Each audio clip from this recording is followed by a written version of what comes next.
MMA Roadshow, episode number 281. My name is John Morgan. Cold coffee is not with me at the moment, but don't worry, don't fret. That does not mean that he won't be heard. In fact, he may have a little hot tea to go along with him as well. I am in Philadelphia, Pennsylvania right now. Actually, I'm a little bit outside of Philadelphia. I think I'm in New Jersey. I don't know exactly where I am right now, if I'm being honest. Uh, is it okay to admit that? I think I'm in New Jersey, but I'm not sure exactly where I am. I came out here for CFFC 82 and 83. That's right. Cage Fury Fighting Championships is back, and I'm doing the call with CM Punk on UFC Fight Pass. We did the CFFC 82 call on Wednesday night, and then a little bit later tonight, as we sit down on Thursday, as we always do, it is CFFC 83. But it was crazy. It was a wild story to get here. Because I was doing contenders on Tuesday night in Las Vegas, I had to fly in day of the show, which I don't normally do. In fact, most commentators don't normally fly on the day of the show for exactly this reason. My flight was delayed. We were actually flew direct Vegas to Philadelphia. It was going to be nice and easy. And literally, as we were starting to descend into the Philadelphia airport, the rain started really bad, and the pilot said, "Hey, listen, we're gonna have to, kind of go up." And he said, "I've made a call." He said, "I've been doing this for 20 or 30 years, and I'm telling you, it's the right call. There's already too many planes circling. There's already a holding pattern. Rather than us circle and we're on this cross-country flight, we're gonna run out of fuel while we're waiting." He said, "I've decided to just take the bad up front. We're gonna go to Pittsburgh." Land in Pittsburgh, take on some fuel, and then we'll go. I was like, all right. I mean, I don't know how far Pittsburgh is from Philadelphia. It can't be a huge state, right? Same state. Well, it's still a good, 260 miles away or so. So it's about an hour and 10 minutes, and we were basically in Philadelphia. So we get to Pittsburgh, and then just, I guess because I haven't been flying as much lately without the travel, I totally forgot, when they put fuel on the plane, they have to empty the plane. In case there's some kind of accident, certainly you wouldn't want jet fuel being dispensed around a plane full of stationary people. So we had to get off the plane, and then they still had to get ground clearance because of the rain. So it took a while. Basically, it took a while. And I ended up going straight from the airport to the arena, luggage in hand, changing into my suit in a little office that they had there. Fortunately, they had a little private office that they let me in. It had no air conditioning in it, which wasn't fun. But made it just in time, and I was worried that I wasn't going to make it at all, and that was just going to be a huge issue for everybody. But made it just in time, and then after the show was over, we went straight to the hotel where I am now, and I didn't exactly pay attention to where we were. I know it was about 20 minutes away from the arena, and like I said, I think we're actually in New Jersey, if I remember right. So I don't know where I am, but we'll just call it Philadelphia. By the way, if you didn't check out the first fight card, CFFC 82, check it out. It was fun. It was really good. A lot of good prospects on there. Santo Curatolo at flyweight, man. He claimed the CFFC flyweight title. Man, 5 fights as a flyweight, 5 first-round finishes. He's 5-0 as a professional. Exciting, man. This kid is fun to watch. So check that out. But we actually had 5 first-round finishes out of our 6 fights. So the night moved along quickly, and it was entertaining to say the least. So a good night of fights. And on top of that, it was just good to be working with CM Punk again, man. I really enjoy working with him as a broadcaster. Say what you will about his UFC career. I know people enjoy hating on him, but he's fun to work with, man. So good to be back with him. And man, this 2-night plan. It sounds like that's their plan for the rest of the year. Do back-to-back nights, and I dig it. I think it's cool. You don't have prelims. But if you think about it, you don't really need prelims because you're not selling tickets. I mean, that's the whole idea of prelims, is that you need people in the building early. And of course, I mean, you just need fighters getting fights. But you do prelims with local ticket sellers who will be able to kind of fill up the stands, and then hopefully they'll stay for the featured action. I mean, if they're fight fans, they're probably going to watch your co-main event and your main event as well. But if you're doing it for Fight Pass and you're not selling any tickets, I mean, there's really no need to even hold fights that nobody's watching. So instead of doing, some prelims and then a main card, it's just 2 main cards and 2 nights. It sounds like that's what we're going to do for the rest of the year, which is cool. I dig it. It's a little bit shorter nights, so that's fun. I mean, you got to be on your A game right away. I definitely felt rusty. Normally you have your kind of prelims to kind of build in and knock the rust off a little bit. I mean, we hadn't called fights in 6 months, so I definitely felt some rust going into it, but you got to get into it fun, but it was good to be back. And I tell you what was fun as well was, I've been at all these empty arena shows, right? And I've heard the commentators, and we've talked about it a lot on here, right?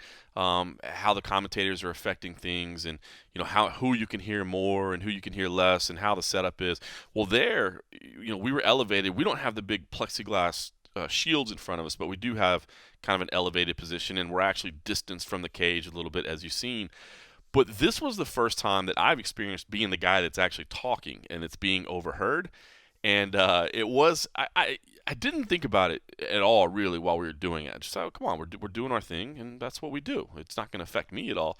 But afterwards, there were a couple, coaches and a couple other people that were in the building that were like, "Hey, that was kind of cool. We got to hear you guys. Like, while it was going on." It was like, "Oh, Jesus, you really can hear." And I know that sounds weird because we've covered the shows in all these UFC shows and said how it is, but until you're that person in that seat, it's kind of weird to think about. Yeah, man, they are literally listening to your voice right now and hearing what you're saying. So, pretty funny, man, to be on that side of it. But it was good. So CFFC 82 last night. It's already on Fight Pass. By the time you hear this, CFFC 83 will be on Fight Pass as well. So make sure you go check that out if you don't watch it live, because it's a fun product, and I'm super super happy to be back calling fights, man. It's a part of my career and a part of my job, I guess, that I really love, and I'm hoping to get to do more over the years for sure. So the big fight card this week, of course, is UFC 252 back in Las Vegas at the UFC Apex. I will be there for fight night. I'm flying home on Friday. I won't make it back in time for the weigh-ins. I tried, but I just couldn't get a flight out of Philadelphia early enough to get me back in time for the weigh-ins. So I'll be there for fight night. Cold Coffee's handling everything else. He's handling. He handled the media day. He's going to be handling, of course, the press conference as well that's happening tonight. Thursday night, so probably last night by the time you listen to this, but he'll be there. But I'll be there to help him out. And listen, I mean, I've certainly been paying attention, as busy as it's been here. Certainly been paying attention to everything that's going on with UFC 252. It's a big fight card, and man, I love the main event. I love the trilogy fight. Stipe Miocic and Daniel Cormier 3 getting it on for the last time. It seems, kind of the rubber match between these two. See who wins the trilogy. It's big. And I love it, but I will say I am not convinced that this is for the greatest of all time heavyweight. That this is the deciding factor in who's the greatest of all time in the heavyweight division. I do believe, if you want to make an argument that it's the greatest in the history of the UFC, I do think there's an argument to be made for that. I really do, and especially if it's Stipe. I mean, that's pretty obvious, right? He'll have. He already has the most title defenses in heavyweight title history in the UFC. And if he wins here, he'll extend that. He'll have the trilogy victory over, or the series victory, I should say, over Daniel Cormier, who's clearly one of the greatest of all time overall. But so much of his career took place at light heavyweight. So I don't know. And I'm not saying I can't be swayed, and I'd love to hear what you guys think. Hit me up on Twitter, hit me up on Instagram, wherever you can reach me, over at the patreon.com/MMA Roadshow. I'd love to hear what you guys think, because I'm not convinced that this is the greatest of all time. Now, of course, Dana White, came out and said it the other night at the Contender Series. We got into it, and he said this is clearly for the greatest of all time. But that's one of those things you got to remember too, right? Promoters promote, and not to say that it's not valuable what he says, but you got to take anything with a grain of salt that he says, right? I mean, there's motivation behind it. He's trying to sell a fight. He's trying to sell pay-per-views, and if he's telling people, man, the winner of this is definitively the greatest of all time, I mean, that's a hell of a tagline. That's a hell of a marketing tool to use. So I don't fault him for saying that, and I don't even hate the argument. I mean, for me, the greatest of all time heavyweight is the easy one, Fedor Emelianenko, right? To me, that's the greatest. But, I mean, I get the argument there, too. You can go back and poke holes in his record, right? I mean, you go back through the Pride archives and watch all of Fedor's fights. I mean, he had some. They'll give you some nights off over in Japan. You know what I'm saying? They'll match you up with a freak show here, a can here and there. Just a fight. I mean, and that's one reason in the UFC's heavyweight division there haven't been these lengthy title runs. It's hard, man. I mean, of course, in the heavyweight division anything can happen. One punch, yada yada. Everybody gets that. But I mean, and that's just in any category, in any weight class in the UFC, you're fighting the best of the best of the best over and over and over every single time. In Pride, you got to have a few of them. I mean, even, the great run of Vanderlei Silva, there's a couple matchups in there where you go, come on, man. Is that the... But it counts. It counts. So, but that shouldn't take away from the wins that Fedor did have. He did face the best of the best, and that was at a time that the Pride heavyweight division was better than the UFC heavyweight division. There's just no question about it. The talent was there. Of course, they didn't admit it at the time, but in retrospect, they've kind of admitted it. So to me, Fedor Emelianenko is still the greatest heavyweight of all time, and I don't think that this determines it. Now, I guess that gets into an interesting argument, right? Because Daniel Cormier is certainly one of the greatest fighters of all time, period. But his history was divided up between a couple of weight classes, right? So I don't know that you necessarily, if you're determining the greatest of a weight class of all time, I don't know that you get to take into account what they did in another division and count that in as well, right? Like if you're talking about the greatest featherweight of all time, right? I mean, normally the argument is probably going to be Aldo or Holloway. Now, if the name McGregor comes in there, okay, I get it because he beat Aldo so fast. But then you don't get to say because he went on to beat Eddie Alvarez and he went on to beat Nate Diaz and he went on. I don't think you get to say that if you're arguing about the greatest featherweight of all time. So I think if you're arguing about the greatest heavyweight of all time, you have to throw everything that Cormier's done in the light heavyweight division out the window. Now, if you're talking about his all-time greatness as a whole, different conversation. So because of that, I don't know. And again, Stipe's record for the most title defenses, that means something, but I mean, when the record's that low, I don't mean to disrespect it. I'm not trying to disparage it, but it's not like the run of Anderson Silva. It's not like the run of George St. Pierre. And those types of runs, those are the ones where you just go, wow. Or Demetrius Johnson, cleaning out divisions. I mean, literally, when you can look at, the rankings and you go, who should he fight next? Well, he already beat 2, he already beat 3, he already beat 4, he already beat 5. When you can do that, now you start talking about something special. And I just don't know that's what we have here. So is it the greatest UFC heavyweight of all time? Probably, especially if Stipe wins. Is it the greatest heavyweight in MMA history of all time? I'm not convinced about that. I'm just not. But regardless of where you stand on the debate of whether or not this is for the greatest of all time, you know what you can agree on, no matter which side you stand on. The greatest of all time single-day fantasy MMA, that belongs right at DraftKings. Nothing's going to make UFC 252 more exciting than it already is, and maybe have a little action on it. Maybe have a little opportunity to make some cash on your intelligence. You've been breaking things down. You know the sport better than we do. By the way, my picks has not been great this year, so don't listen to all my picks. But you know the fight's better than we do, so why don't you go out there and make some money out of it, right? There's no better place to get in on all of the action than with DraftKings, the leader in one-day fantasy sports, and they're bringing back the big one. For this weekend's fight, DraftKings is offering new users a free shot at $1 million in total prizes. That's right. If you're new to sign up, absolutely free shot at winning $1 million in total prizes. If you haven't tried it yet, Fantasy MMA is easy to play. Just pick 6 fighters, you stay under the salary cap, and you pile up points for advances, takedowns, and more. So remember, you're not just looking to pick winners. It's not just wins or losses. You're looking for people that are going to rack up stats. Who's gonna have those advances, those takedowns? Who's gonna have the strike? You're looking for all of that. There's no better way to put your MMA knowledge to the test than to compete for a free shot at $1 million in total prizes. Now, the folks at DraftKings, they do want me to remind you that if MMA isn't for you, don't worry. I would also like to remind you that if MMA isn't for you, I have no idea what you're doing listening to this podcast. But thankfully, DraftKings is also offering plenty of fantasy contests for all the sports that have returned to action. Plus, new this year, DraftKings just launched Best Ball contest for football. Now, if you aren't familiar with Best Ball, simply head to the app now and check it out. So what you need to do, if you're interested, you say, I want my shot at $1 million. I'm down for this. Download the DraftKings app now and use the promo code FROSTY to get a free shot at $1 million in total prizes for this weekend's UFC 252 contest. That's promo code FROSTY. Because we like the frosty beverages here at the MMA Roadshow, to get a free shot at $1 million with your first deposit only at DraftKings. Minimum $5 deposit required. Eligibility restrictions apply.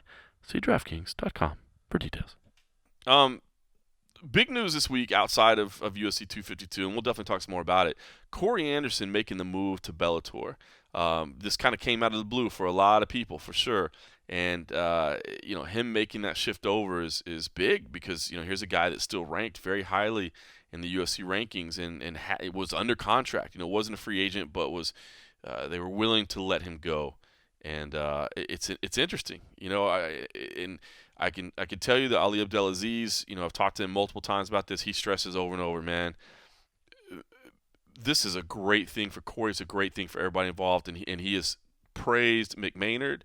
He has praised Mike Kogan from Bellator, and just praised everybody involved for how easy they made this and how great of an experience this was. But I still want a chance to talk to Corey Anderson and get his take on it, and I got a chance to do that earlier today. I had a chance to speak with him via Skype. So here is a little bit of the conversation. Well, not even a little bit. It's the conversation. I figure let those boys talk more 252, but this is, I think, a pretty good conversation with Corey Anderson. What up, blue shirt? What's going on, man? I'm chilling, man. How you been? I'm good, man. It's good to talk to you. It's still a good time for you? Oh, yeah. Awesome, man. Well, let's not waste your time and just get into it, man. I mean, Corey Anderson, Bellator light heavyweight contender, man. Is you feeling that title yet? Does it still feel a little weird? Is it sunk in yet? It's starting to get a little easier to hear, that was the 6th time in 24 hours I've heard that interview. So the first couple times, like, man, that's still new. But now it's like, got a ring to it. I like that. I like it too, man. Obviously, you step right in there. We'll talk about the fights in a minute, but I want to ask you first about this health scare, man, because I got to be honest, man, I didn't know you were going through all that stuff. And when the news came out, I was like, worried for you and shocked a little bit. I mean, you hear your heart stop beating. Man, give me an idea, dude. Are you even thinking about fighting at that point? Are you thinking, man, I'm done and I'm just worried about my life and my health? What was that like for you, bro? I never was set in my mind that I was done. The main focus was I wanted to make sure my family was good. Once everything was clear, if my family was on board with me still fighting, making sure we fighting for the right reasons. Like I said, figuring out my worth in life and getting out of it what I put in, it was like, all right, we'll go back. But at the same time, I was always set in my mind. We talked, if something came up where they said, all right, you can't fight no more, there's nothing to be crying about. We had 7 strong years. We made a way. We got business plans. We never sat on our hands thinking only thing we have is fighting. We've always been calculating for the exit plan for when we leave, what's next. So we was already ready to let the ball roll and keep going, but we're thankful and blessed that it all came down to nothing but a concussion. Doctors of course, they just had to look out for themselves. They had to assume the worst until they can count it all out. But it was definitely scary. It was scary. I ain't gonna say it wasn't. But at the end, they said, all right, you were right. It was nothing but a concussion. We can let you go now. That was the greatest thing that could have happened through that whole thing. That's great. So you had reached that point where you're like, this career is over with. I'm done. It's on to the next. We had reached a point where we said we done. We reached a point where it said just in case. We cleared it up like, if this is it, that's it. There's no reason to come back to Jersey no more. We figured out, all right, so where are we going to go if we're not fighting? Where are we moving? What's the plan? What are we going to do as for family? Where the district want to be in for the babies when they go to school? Where can we open up the best gym? Where can we profit the most business-wise? And we had all that stuff ready to go. So if the switch hit, they hit the button, say, all right, Corey, you done? All right, on to the next one. But luckily for us, we got all that planned out now and just still ready for when the fight game is over. We're still open that book and go right back to work. That's a big lesson, right? I mean, that I think everybody needs to be aware of, right? Like, you can't fight forever. You got to be thinking about what's next. I mean, who taught? Did you always know that, or did you remember somebody teaching you that? Because to know that maybe this career was over, but you felt so good about the family and the people around you and that you were in the right space, I mean, that's important for a fighter to have, right? Yeah, I mean, for me, growing up with my father, the way my father is, he grew up with nothing.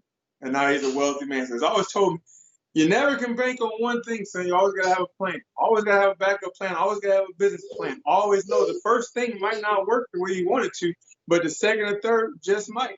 I thought about it as for when wrestling, as for fighting. That first shot you take, you might not get the guy down, but the second and third, you might. So I went to school. I got a business degree. So I know the accounting and the finances, how to work the money, how to make money. And I always knew when I got into the fight game, I was like, all right, I can't do this forever. But this is a fast head start financially to get to where we want to be at the end of life. I can take the money I'm earning from fighting and invest it into what I want to do if I'm saving properly. So the fact, like I said, when it all came down to what if, it wasn't like, oh, what if? It was, all right, let's check those accounts. All right, everything is going the way it should. So if this was it, we're fine. There's nothing to worry about. We're going to be able to get the business started. It might be a little rough, but we're not starting from nothing. So I've always had that business mindset that this can't last forever. Use this to get to where I'm going. Now, I'll tell people all the time, you might know me from fighting, but I won't be remembered for fighting. When it's all over said and done, fighting is what got me to where I'll be remembered for. It was just a head start to get there. That's awesome, man. That's a great way to look at it. So, all right, so you get cleared, you're feeling good. I guess what lessons do you take out of that? I mean, it's interesting, right? You say, thankfully, it's just a concussion. But just a concussion is still serious too, right? I mean, so what it sounds like what you learn from this is, when they give you those mandatory suspensions, when they tell you to stay away, like, don't try to be tougher than you are, like, listen to them. Is that the lesson out of that? The lesson is just take care of yourself. That's the thing. When it all went down, they didn't give me a mandatory suspension or nothing. They literally stitched me up and just said, all right, you're good to go. And that's what the lesson I learned there was, you can't depend on somebody else to care about your health the way you should. And I didn't really get that till like later on in the process, and it was still dragging on. And my wife kept saying, like, you're being selfish right now, Corey, because you got me and the son, you got a wife and the kids you got to worry about. It's not just you anymore. So the biggest lesson was I got to take care of myself and make sure I'm here to take care of them. That's the biggest thing. If I'm not here, I'm the provider. That's my job, to provide for my family. Now, if something happens to me, then it's my wife's job to provide. I don't want that. That's a burden I have to, it's hard. I'll be dead wherever I am. I'll be able in heaven thinking about it. I'll be looking down and be like, man, that should be my job. If I took care of myself, I should be there taking care of my family. And the fact that if the lack of me really caring about myself, that shows selfishness to my family. If I was something to happen to me, shame on me. Yeah, fair enough, man. So luckily you're good, you're healthy, you're cleared.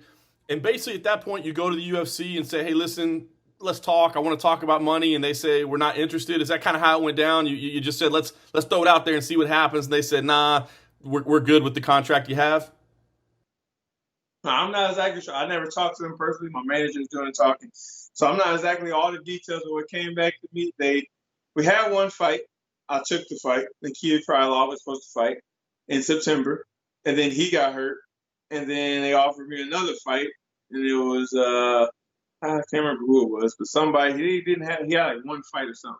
I don't even know the name. But before I even looked at the contract and said anything, I was talking to Ali like, look, doing all this, I realized my value. I know what my value in life is. Like, we can see if we can get a little more money to make this fight make sense, or whatever it is, And long story short, when it came back to me, he was like, if the opportunity came for you to be released and we can go make more money, would you take it?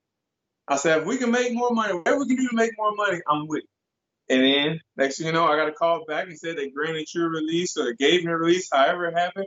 I was like, all right, cool. And I said, let's start making them calls. And within an hour or so later, we had an offer from Bellator this is the kind of money I'm talking about. This is what we need. Eddie Alvarez told me, he said, whenever, this was last year when Johnny Walker, I had a whole thing with Johnny Walker, same thing financially. And, he was telling me, like, man, if you can get free agent, just test the waters, test the waters. Anything can happen. And I could have waited and tested the waters a little longer because I am number 4 in the world. But at the same time, I didn't really want to go overseas. I wanted to keep it to where my family can make it to the events when that happens again. And it just happened so fast. And that morning I prayed on it, like, Lord, whatever happens. For some reason, I had a feeling something was going to happen that day. I said, whatever happens today, just make it be a smooth transition, brother. Whatever you do, I'm not going to fight it. And literally, I get a call for a fight after I was done sparring. And the ball just kept rolling. But like I said, everything happened so smooth. And then offer came, like, to my wife. I told her, like, this can't be nothing. But I prayed on it this morning. I can't fight it. Just let it happen. If this offer is there, we're going to take it and go with it. It was, and even then when the offer came, it was like, dang, are you really ready to let go of that name, UFC fighter? That you've been here your whole life. It's my 3 fights and I was in the UFC. So growing there, it was like, man, I grew in this place. They gave me the platform to be who I am. But at the same time, I thought about it. Well, being on that platform made it possible for me to get this offer. So that speaks volume. We're gonna take this. Granted, we won't be fighting for the UFC belt no more. It's just this big epiphany. Everybody knows you want to be the UFC champ. But what's the difference in the UFC champ, Bellator champ, whatever? Everybody say there's different levels. When we go to college, the way I thought about it, you got Division I, you got Division II, you got Division III. I was D2. I could have won the champ. I believe I could have won nationals there, and I went down to D3. At the end of the day, it was like, as long as I'm the champ, it doesn't matter. That's an accomplishment to be the champ wherever you are. So I said, let's do it. Let's take this contract. We're going to get more finances for my family, which is what I really want. And we're going to have the same goal. Go here and be the best. That's what I wonder is if, like, that's a lesson that maybe other fighters can learn, or that I don't know if you are interested in helping teach that or helping spread that message. I mean, it's always been interesting to me because, as you said, every fighter, I think, is, I want to be UFC champion. And I get it, man. It's the dominant brand. It's understandable. But at the same time, if you can be somewhere else and put more money in the bank and set yourself up for a better future, isn't that the smarter play than saying, I was UFC champion, but now I'm struggling, versus, well, I was Bellator champion and it's still a champion, and look how much more money I have in the bank. 100%. I mean, that's the end thing I came to, was at the end of the day, is calculated risk, just like a fight. You're only going to take a fight if it's worth it. That fight doesn't make sense. If I was only making 10-10, they wanted me to fight a number 3 or the champ, fight for the title for 10-10, that makes no sense. Why would I do that? But if I fought another guy at a lower level, I just got UFC 10-10, it's fine. And that's how I felt like I was. The money I was making, like, why am I still, like, before, like, all right, let's do it. I signed a contract. And it was like, why would I keep fighting these top guys? I've fought 15 fights, 13 or 12 of them been top 15. 10 of them been top 10. It's like, why would I keep fighting these top guys and I'm, like, not even asking for more money? Like, I'm just okay with it. And that was the same thing I thought about. Like, okay, both organizations, UFC, Bellator, they got the same risk. You go out there, you get knocked out, an arm broke, anything can happen. Now, one has the UFC belt and the other one has the Bellator belt. One doesn't have sponsors, one has sponsors. One is only paying you a medium when the other one is paying you your worth. That's the calculated risk you're going to take. Well, I'm going to take more money, a belt, more opportunity, and the same risk than I would in the top organization. So it was kind of like, for me, it was a no-brainer. It was like, I'll be stupid if I pass up this opportunity because I want that 3-letter word or 3 letters in front of the word champ. So I went from UFC to Bellator off of that. I dig it. Have you started scouting the division yet? I mean, I know there's a couple names that have made their way over there from the UFC that you probably already knew, but I imagine you weren't really scouting them before now. So have you had to start watching some tape and figuring out who's in the division and what makes sense? Yeah, I've already started. I mean, anybody knows me, Corey studies film. That's it. And late at night, I'm watching YouTube on the phone or down in my archery shop working. I'm watching and studying these guys. Right now, I've been watching the Bader and I keep forgetting the kid's name. He's fighting. But him. I've been studying those two right now because they up first. I had did enough of Phil Davis studying when I went out to help Bader.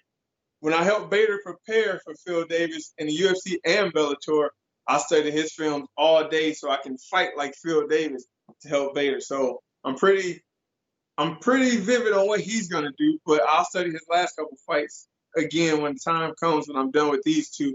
And I'm just gonna go down the line. I'm just gonna look at the roster, and as I talk to the Oda Machida, I'm gonna go down and just take notes on each person. So when the opportunity comes, it's not like, all right, what do we need to worry about? It's, all right, this guy's good at this, so coach, what's the game plan?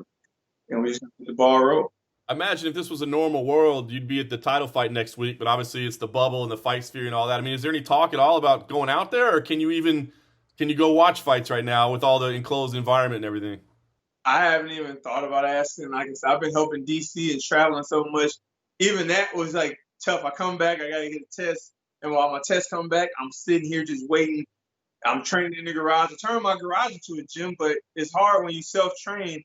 I don't want to bring anybody over to train with me and risk them getting sick. I don't want to go to the gym and risk people getting sick. We got Frank Yeager fighting next weekend. I couldn't go there and possibly spread something to him.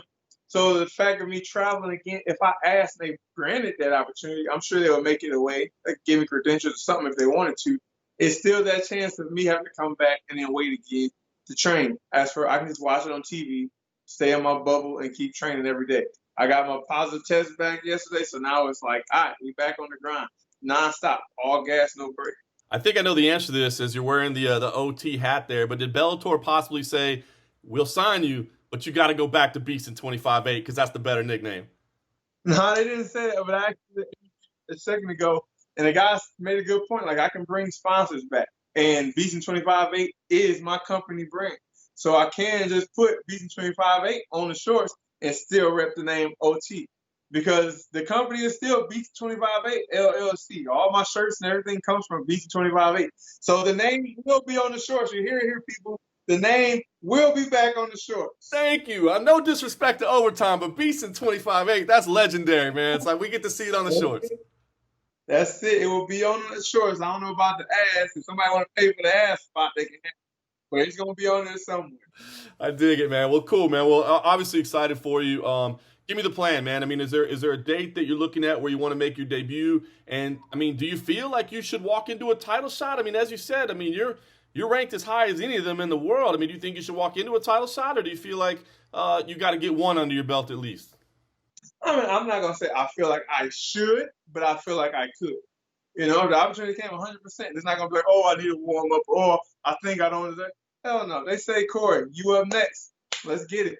My cardio is better than anybody. It always has been. So 5 rounds is nothing. My skills is up there better than everybody. It always has been. Now it's just mental. I just got to believe it. Like I said, going out there training with DC, he helped me realize, and he kept telling me every time, like, kid, you're good. Like this is stuff we never seen. Like, I can see it. Like, as a commentator, I see it from the outside, but now I've worked with you for 2 weeks, and I'm telling you right now, there's no reason why you shouldn't be the UFC champion. There's no reason why you shouldn't be the UFC 205 champion. Like, you are good. Like, you just got to slow it down. That's my problem. I go out there rushing. I try to put my cardio on people too fast, and I get caught. Nobody's ever beat Corey Anderson. Nobody's ever looked at the stats and say, damn, Corey got his ass whooped. No. Every fight I've lost, I've been winning in the stats. Even the Yan fight and Jimmy Beneil. It happened so fast, but my punch output and kicks are still up higher than everybody. I get caught. I rush too much. And he told him straight, like, look, dude, because I was fighting like Stipe. Like, if you go out there and you sit patiently and just wait for the opportunity to capitalize, there shouldn't be a problem in the world for you. He said, because I'm beating all these guys. And I know what you can do just from training with you. So there's no reason why you should be out there rushing and getting caught no more. And that's just it. And I just needed somebody. Like I said, my coach has been telling me you could be the champ. Frankie Edgar said it. Eddie Alvarez said it. David Branch. All kinds of people tell me that. But when you have the actual champ, the double champ, he's going to be the world's greatest when he wins this weekend. When he sits there and tell you in your face in his house, like, dude, there is no reason. And he said it like with a straight face, serious. And he tells people, like, this kid just gave me all the work. Like, this kid is good. Gave me some of the best sparring I had in a while. Compared to, like, Cain Velasquez and stuff. And that's what he says. It's like, what the hell am I doing? What am I doing wrong? And he told me, you just rush too much. You got to be patient. You learn how to be patient, and it'll be a whole different game. And that's what it is now. I just got to slow it down and take those calculated risks. Give us the insight on DC, man. You think he's done after this weekend, or do you think they lure him back in? I mean, as you said, he wins this. Man, he's got some accolades. I'm sure the UFC is going to want to pay him them big bucks to bring him back for one more. What do you think? We talked about that too. We said, like, one of his coaches asked, you ain't going to be done. Like, yeah, I am. Like, no, you ain't, because just like they always do, they're going to offer you more money to bring you right back. Like, look at George St. Pierre. St. Pierre said he was done. They're trying to bring him more money back to fight Khabib. And he wants to be done. He's 41, got another kid on the way. He definitely wants to be done, but at the same time, the competitiveness in him, I think if they offer him enough, he might say yeah, but my advice to him is like, I told him, like, bro, your mindset, you want to retire. You got the commentating. You got all this stuff going, the Ariel Hawaiian little podcast y'all been doing. Everything is going good. If you got enough things that's making ends meet, there's no reason to keep fighting for it. Like, you did it. All the accolades. Why risk your legacy anymore when you're already there? You win this, that's it. You walk out on top. There's no more reason to take risks. The calculated risk is over. Go take the safe bet. Do your commentating. They love you on TV. Nobody does it like you. Go out there and do that, man. So either way, I wish him the best. If he want to keep going, I'm still going to be there to train him. I'm going to train with him and help him. If he's done, I'm support that as well. I'll be watching him commentate and still sending him love. But hanging out with somebody like them at the level he is and insight he gave and the things we talked about, it definitely It's an eye-opener. Make you realize this game is more than just fighting. It's life and it's a business. That's awesome, man. Well, brother, I appreciate all the time today. Last question I got for you, man. What do you think the mindset's going to be when you do make your Bellator debut? I mean, are you going to go out there with, some nerves maybe about like, I got to make an impact in my first. I got to show that they invested in the right guy. Are you going to go out excited? You sound excited, like this is a new chapter, like a fresh start. So, I mean, when you step out there for your debut, what do you think the mindset's going to be? I'm very excited to be in there, but the mindset I've already said is going to be cool, calm, and collected. Cool, calm, and collected. If I go out there with those 3 C's and just chill and let it happen, do what I train, that's what you train for. You train and get all that, the anxiety, the energy. Frank Yeager told me that before the tough finale. I was so excited, like, bro, keep that the same energy you got now, just do it when you fight. Because right now, if you keep that excitement, you're going to burn it out, and you're going to go out there and perform a little different than you are now. If you fight like you training, you're going to set fireworks off in the finale. And like you said, 60 seconds later, I set fireworks off. So now I feel the fights like Jan Blachowicz. I went out there with that mindset. I have to make an impact. I did everything to get that title fight, and every time they say I don't deserve it, I got to go out here and make an impact so they can say, this is my fight. And it cost me. Instead of fighting like I should have, I was trying to do something big, land a big punch, chase him down, and I ended up getting put to sleep. So if I go out there and do what I do and just win, that's a good thing about Bellator. You don't have to be out there and be flashy and sell yourself to be able to get a title fight. You win, you move forward. You beat this guy, you take their place. So if I go out there and do what I do, whether it's boring, whether it's exciting, just do me and dominate. That's all I'm trying to do, dominate and get this check and get to that next spot.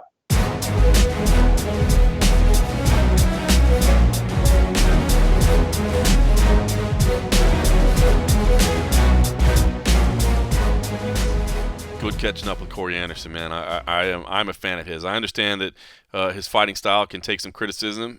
He's not a trash talker by any stretch of the imagination. So when he gets involved in it, sometimes it doesn't necessarily come out good. But man, he's just a good dude, man. I've always enjoyed my conversations with him. And to me, there's a lot of lessons in there, man.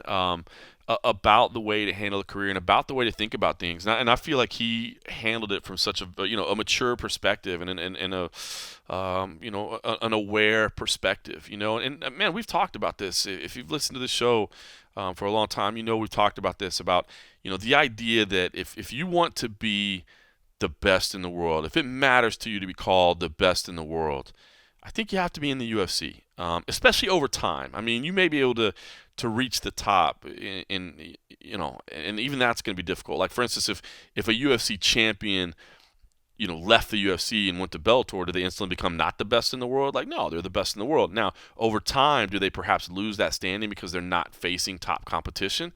Yeah, you're not going to get the depth of opponents fighting for Bellator, fighting for one championship, fighting for wherever it may be. You're not going to get the next, the number 2 in the world every single time. You may get some tough names, but it's going to be tough for you to keep that status of saying you're the best in the world. But if you can shake off that idea of, it doesn't matter to me if I'm best in the world, I do want to be the champion of an organization, I do want to be a world champ, and I do want to get paid. I want to take care of my family.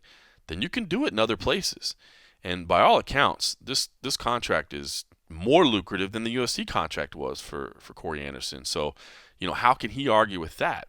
And the other thing I want to point out too, we've talked recently about how, Dana White started trotting out that line that the first I ever heard it from was Joe Silva. This is not a career, it's an opportunity. I think what Corey Anderson was describing there was exactly that. I know, and not that I'm trying to defend Dana or anything like that, but I know that a lot of people took that and used it against him and said, what do you mean it's not a career? Of course it's a career. It's a profession. No, what Corey was saying is exactly that. Like, you can't fight forever. I'm not going to be known as just a fighter. There's more things. All those things he was saying, I was setting up. It can be taken away from you in a heartbeat, man. And God, those medical concerns that he was going through, crazy. And it can all be taken away from you in a heartbeat. And Corey Anderson said that, he was prepared to deal with that. But he had always been preparing to deal with that. He had always been preparing himself for that moment. And I think that is the perfect example of, living that motto, that mantra, so to speak, that this is not a career, it's an opportunity. So, listen, it sounds like Corey Anderson's in a good place. I will say this, if you think about it, he talks about that they offered him a guy that had one fight, and he didn't, before he even looked at the contract, he was like, hold on, let me think. Has to be Yuri Prochazka, right? Who else would have one fight in the UFC and would be ready to fight Corey Anderson? It's got to be Prochazka. So if you're looking for a little additional information, I think that goes to show you what they think of Prochazka and what they plan on doing with him. So anyway, it was good to catch up with Corey Anderson, and I appreciated him taking the time. So hopefully you guys enjoyed that as well. And most important, we know that Beast in 25-8 is making a comeback. So that makes me personally happy. Overtime, come on, all right, overtime's all right, but Beast in 25-8, I've always been partial to that. So happy for that. All right, let me just say, if you like what you're hearing, do us a favor, man. Make sure wherever that you're listening to this, you make sure you subscribe to us. Make sure you rate us. Make sure you review us. All those things help us out. If it's Apple Podcasts, that's where I listen to podcasts. So if you can go in there and you can leave us 5 stars and you can leave us a review, I definitely appreciate that. And of course, if you want to take your game to the next level, come on over to patreon.com/the MMA Roadshow for as little as $3 a month. You can sign up to get all of our exclusive content over there, including the exclusive home movie and a half shows where we recap every single UFC event, which is, come on, basically an extra podcast a week these days. That's all we're doing every week. There's fights every week. So join us over there. And we got a little community over there. Enjoyed conversating with people and sharing comments and that sort of thing. I mentioned the Contender Series. I did want to say real quick, because I love doing the Contender Series. I enjoyed it. I didn't have my man Cold Coffee there this week, so it was a little more stressful because I had to do all the play-by-play from inside and then come out and come out to the tent and do the post-fight videos as well. I was a little surprised there were 5 contracts given. I really, really was. Although I can't necessarily argue with it, man. I think there's upside to everybody, but I was a little surprised 5 were given. Corey McKenna, I don't want to say scares me a little bit, but she is very, very young. But, man, she's so composed. You listen to her talk about it, and she understands how young she is. But, she's moving out to train at Team Alpha Male full-time, which is awesome. And she talks about, her amateur experience and her just life growing up and training. And she says, look, it's more than just my pro record and my age. So, that one was a little surprising to me, especially because the fight itself was a little weird. Vanessa Demopoulos, she's got kind of an odd style, to say the least, and the way these two clashed. Corey McKenna did what she had to do to win the fight, but I don't know that I necessarily would have given her the contract just yet, especially being that she is so young. A developmental deal. I mean, these developmental deals. I know that. I guess the issue there is developmental deal, and what if nobody's fighting, because it is hard. I mean, at CFFC, we're just getting back to work after 6 months away, so maybe that played into their thinking as well. But TJ Laramie, he looks like the real deal for sure. Adrian Yanez, I mean, how do you deny a 39-second victory? Those for sure. Impa Kasangane, I think there's something there, and that was a tough fight as well. I heard a lot of it is that he's struggling to get fights. Nobody will fight him on the regional scene. So that might have been the reason to roll the dice. That to me would have been another one that I would have probably gone the developmental deal route. But again, I guess maybe the uncertainty of the regional schedule makes it tough to give regional bouts. So I'm not saying that they don't have upside. I'm not saying that they don't belong. I was a little surprised at 5 deals, especially with the way the fights went. You know what I mean? Is if you're looking at that night being the what do they say, the most difficult interview or whatever, they say. I mean, if that's really the interview, hopefully your resume looks really good, I guess, at that point, because I don't know that the interview went all that well. But welcome nonetheless. Dustin Stoltzfus as well. I didn't think he looked bad, but I wasn't, of course the injury wasn't, it's not like it was a freak accident. I mean, he slammed the guy, and Joe Pyfer, posted when he shouldn't have, so I don't think you get mad at Stoltzfus for that. But it was interesting to hear, how Dana was saying how high he was on him. So 5 contracts given. I was a little bit surprised, but I dig it, man. I love it. Fights on a Tuesday night. Come on, man. You can't beat it. I enjoy it. I'm glad we're keeping it going. Paige Van Zandt. How about that? I could tell you right now, that's been all the talk on the ground here in Philadelphia/New Jersey. Everybody's a little bit surprised with this one, and I'm right there with you on it. I'm surprised. I I'm just interested to see the fit, man. I really, really am. I understand it from Bare Knuckle Fighting Championships point of view. I mean, this is a marquee name. You know, this is somebody that has a huge social media following that's well known in the combat sports world, but doesn't fight frequently, and has had, injuries, you know, issues with the arm. I mean, that's, I'm not trying to say that, like, for instance, could you bare knuckle fight with a knee injury or an ankle injury that might prevent you from doing mixed martial arts? I'm not saying it's ideal, but I kind of think so. Like, if you're like, this knee just won't heal up properly, so I can never shoot again, I can never sprawl right, but maybe I can stand in a boxing stance. I mean, I'm not saying it's easier or less taxing or less damaging, but I guess what I'm saying is, if there was ever an injury that would seem that it might be a concern, I would think it would be the arm, because punching bare knuckle especially might cause some issues. I guess the argument the other way would be like, well, it's not like you have to block kicks. So maybe that's the argument why it's a better place. If you're blocking kicks all the time, now you're worried about re-breaks. And I suppose that's fair talk as well. But I'm just surprised by this one because as of now, Bare Knuckle doesn't have a TV deal. They're broadcasting on their app. So while I believe this is a big coup for them and a big signing, how do they capitalize on their investment? Is this going to turn into a TV deal? I'm not sure. I mean, this is still kind of an outlier sport, right? I mean, how long did it take for mixed martial arts to get acceptance? I don't know that this is, will get that acceptance right away just because Paige Van Zandt is a part of it. And of course, I mean, the argument is there. Hey, I make more money on social media. Well, will you still make as much money on social media if your face is all busted up? I mean, look, that's a very superficial argument, but I don't think it's necessarily wrong to have it. I mean, I think it's fair. She's, to her credit, Paige Van Zandt says, look, I'm kind of tired of this I'm a pretty girl thing and that's all I am. I want to show that's not the case. But I don't know. I'm interested in this. And, Malkikawa, her agent, came out and said this is a multi-million-dollar deal. And if it is, man, and I shouldn't say if it is because I've known Malky a long time and he's not a liar. He's not one that's going to make something up. So there has to be some kind of multi-million-dollar option in here. I just wonder if it's guaranteed. I mean, is it tied to back end? Is it tied to pay-per-view revenue? Is it tied?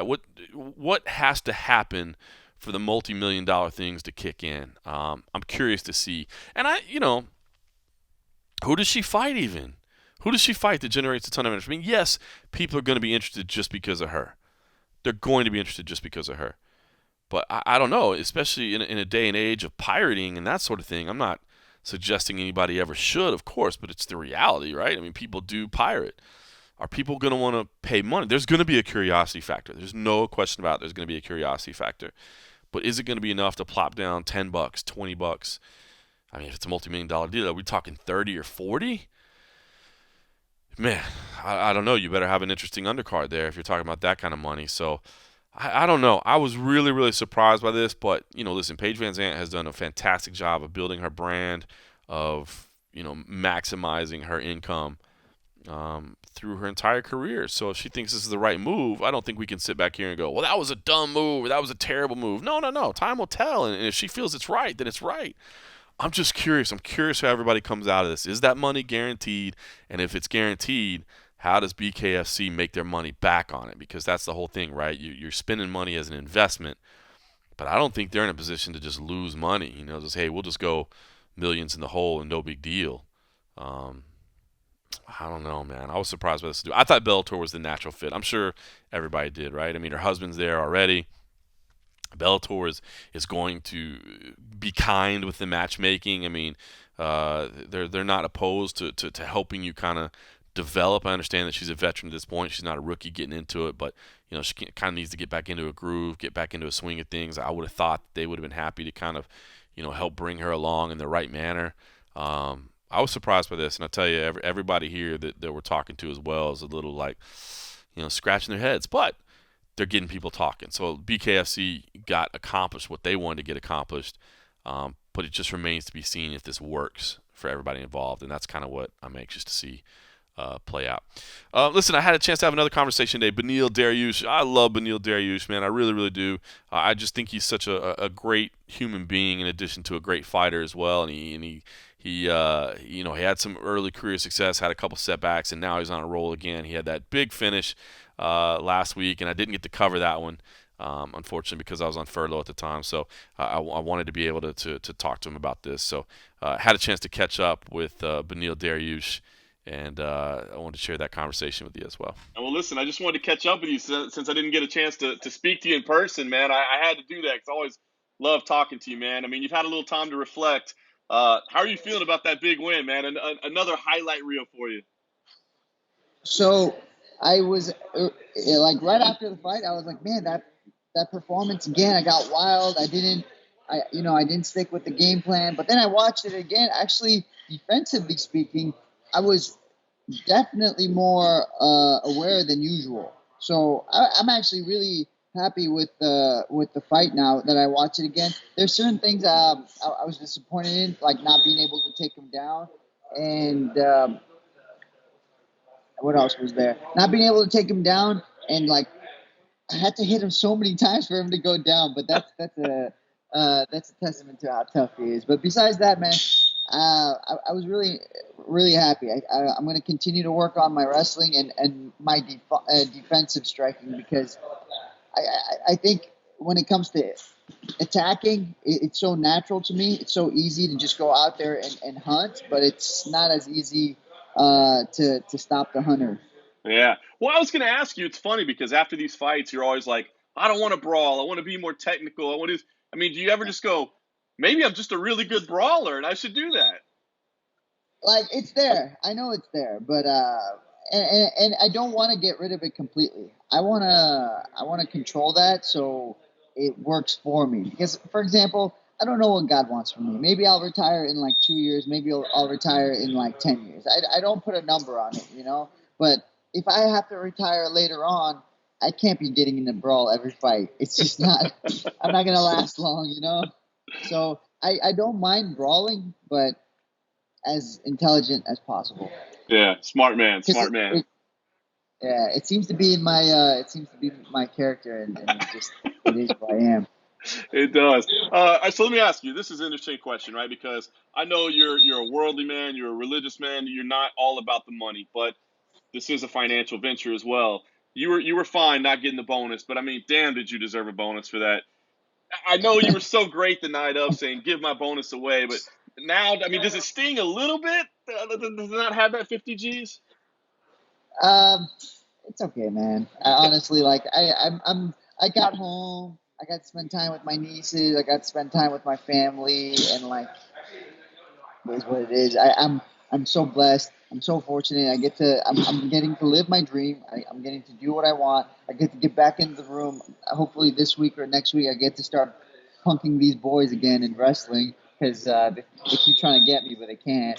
And man, that's it. What else do I want? Like, if I had more money, like, what am I gonna do? Like, there's nothing else I'm gonna do with more money. I do everything that I want right now. You're a good man. You're a good man. So we're in your school right now? You got class going on right now in your school? Technically, we don't because of COVID,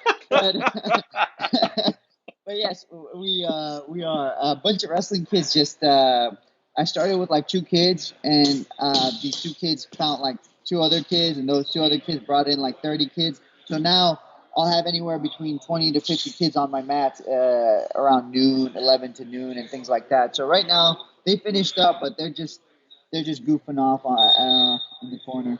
That's awesome. So I wanted to ask you what life is like for you, man. I mean, when you're not in camp and you're not worried about a fight, because, you don't seem like a guy to me that's just entrenched only in a fighting career, man. I mean, we know you've got the charity going and you seek things outside of just fighting. So what is life like for you when you're not in camp?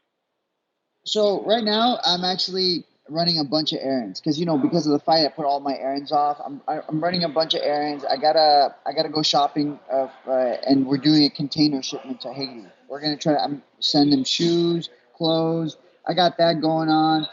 My wife wanted me to do backyard stuff, so I just went and pulled out the weeds and I started like I get drenched every time I get back out. I get out there, so I was like in my underwear, just like digging holes and pulling weeds. What else is there? Been spending time with my nieces, which is my favorite thing to do.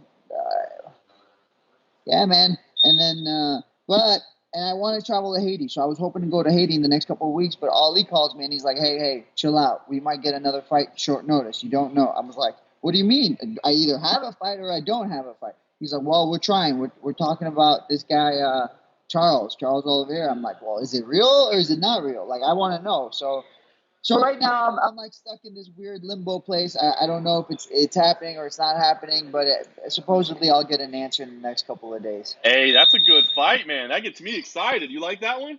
I love that fight. I think Charles is a great fighter. I think he's so well rounded, and what an opportunity! Like, I've been wanting to fight someone in the top 10, and he's number 6, I believe. So this is incredible for me. Yeah. If that happens, I'm guessing probably it'd be in Abu Dhabi. It'd probably be during the Fight Island stretch, I'm guessing. Do you know? And is that okay with you to make that trip over there? Yeah, I mean, for that fight, whatever it takes. I hope it's not September because it's a little bit quick, but I can do October or September. I'll do it. Interestingly enough, once I get home and I just start eating junk food, my weight will actually go down. I think because of the stress. Yeah. Only for a little bit, though. It's not like one of those things where it just comes off forever. My weight will go down because all the stress I've been containing. Food is like one of the best ways to relieve your stress. So when I eat junk food, my stress starts to go down, and I've been losing weight. I woke up this morning around 175, and I was shocked. Wow. So the weight miss, I guess we should address it. I mean, it's not like it's a habit in your career, but basically from your quotes, I just gathered that the protocol it messed with you a little bit, messed with your routine a little bit. Yeah. So one, the tub was small. In my bathroom, and the bathroom normally I'll turn into a sauna itself as well. I'll turn on all the hot water. I'll turn on the blow dryers, and it'll be like a steam room plus the bath. I couldn't do the steam room part, so and that little box they give us, that portable sauna they give us, just doesn't work for me. I heard it's bad. I heard it doesn't work. Yeah, so I was doing just that, and I did a workout. So I woke up at 5 a.m. I did a workout for about 75 minutes exactly. I finished the workout. I lost 6 pounds. I had 12 pounds to lose total. I was just water loading. So I lost 6 pounds, and then I jumped into the bath. I jumped in the bath, not having the what's it called, the sauna steam room part. It was taking me longer. I did more rounds in the bath, and I only lost 4 pounds. I had another 2 pounds to lose, and I jumped into the bath for another hour, and I only lost 0.4, and it was like not happening. So I asked the UFC, "Hey, can I go to the sauna at the Performance Institute?" And they basically just said no, and they said it's because of the UFC protocols, and I said, "Well, okay." And then when we got to the show, I think everybody was in such a rush, they didn't even tell me I can have another hour after weigh-ins. So like. Oh, wow. So maybe you think you could have done it? I think so, for sure. Like, it wasn't like I was dying. I just needed 45 minutes in the sauna, and I would have been on weight. Maximum 45 minutes. For 2 pounds, I think anywhere between 30 to 45 minutes, I would have been on weight. Wow, that's frustrating. Well, I mean, listen, it happens, and I know it's not a pattern for you. I did want to ask you, too, about that spinning back fist. Did I read a quote that you said somebody was playing with you on the video game, and they said you're pretty good on the video game with the spinning back fist? Bro, I can send you a screenshot of the entire conversation. His name is Billy. He's 13 years old, and he loves video games. So he starts messaging me the week of the fight, and he's like, "Hey, you should do spinning back fist. You're really good at it." And I was like, "I'll think about it." Literally what I said to him is, "I'll think about it." And there you go. That was the fight. I jumped into the fight with a spinning back fist. Did it cross your mind? Did that conversation cross your mind in the middle of the fight? No, I just saw him bleeding on the side of his eye, so I'm like, he can't see me well. So let me throw a spinning back fist, because I'll throw the jab and to make him look at the jab, and then I'll spin. And fortunately for me, when I threw the jab, he was looking to counter, but I threw the jab from a far distance. He tried to counter, and in the counter, I hit him with the spinning back fist. Yeah. He was trying to hit me with the cross. So afterwards, I just remembered it. I was like, "Oh my gosh, Billy was asking me to throw a spinning back fist." So maybe, subconsciously it was there. It it was wild, man. I'll send you the screenshots, man. Has he been gloating? Has he been texting you since? Be like, I told you, bro. I went to lunch with him. I was like, bro, it's all yours. You can take all the credit you want. That's phenomenal, man. So hey, I gotta ask you, Rafael Cordero's been training Mike Tyson a little bit. Are you gonna jump in there and train with Mike Tyson, or is that a dude that you don't want no part of? I mean, if I can just go and watch, I would take advantage. Obviously, that's a private training, and I know Marvin and Fabricio went to watch one time. I don't know if they're gonna ask me to spar with them. Obviously, I don't move like Roy Jones Jr. But if it's Mike Tyson, honestly, whatever they ask of me, I'll be like, sure, whatever you guys want. You have to understand, and like, for me, just to go and sit there and just be a fly on the wall would be enough. I don't need to go there and spar or like, just kind of just absorb it, enjoy the moment kind of thing. It doesn't always have to be about me or me helping. And sometimes it's just enjoying it, and that's what I would want to do. It would be cool just to watch, wouldn't it? I mean, he's that much of a legend. Just to watch him train would be amazing. The way he rotates his body, my strength and conditioning coach, he literally wants, like, that's all we work on. One of the reasons why my power has gone up is because he tells me, hey, you don't rotate that well. And I'm like, okay, well, what do we got to do? He's like, well, we're going to go through all these exercises and things like that. But the way Mike Tyson rotates it's not natural. You don't see any other fighter rotating like that. So, and I think that's where a lot of his power comes from, and his movement too. So you'll see him move side to side with his rotation of his body, and just to be able to watch that for an hour and a half, it would be so cool. Because, man, who knows what you're gonna learn? You think somebody can? Because you said that movement is legendary, man. Do you think that can be learned, or do you think that's just something that you either have or you don't? I think the technique can be learned. The application might take years. I think that's what we have to understand. And a lot of people don't like that because we it's not just this generation, but for as long as I can remember, instant gratification is the thing when it comes to athletes or anyone actually. Because it's not something you're going to get right away, you're going to get discouraged. And if you get discouraged, you're going to say it doesn't work. It's not that it doesn't work. It just requires you to completely change your body. And so I think it's doable. It just takes years. I don't think it's one of those things where you're going to get it overnight. Yeah, no, that's well said. Well, listen, man, I like the idea of you facing Charles Oliveira. So if I get a vote, I'm in. That's a great fight. Is there a deadline on this? Like I said, I know you have other things you want to do, So I mean, do you have like a schedule that this has to happen? They're telling me in the next couple of days they're going to let me know. So I'm waiting. I'm excited. I'm waiting. Got my fingers crossed. I like it. Last thing I want to ask you, man. Haiti. We've talked about it a couple times about what you're doing there. How did that become such a passion for you? How did Haiti become the spot that you want to get involved in?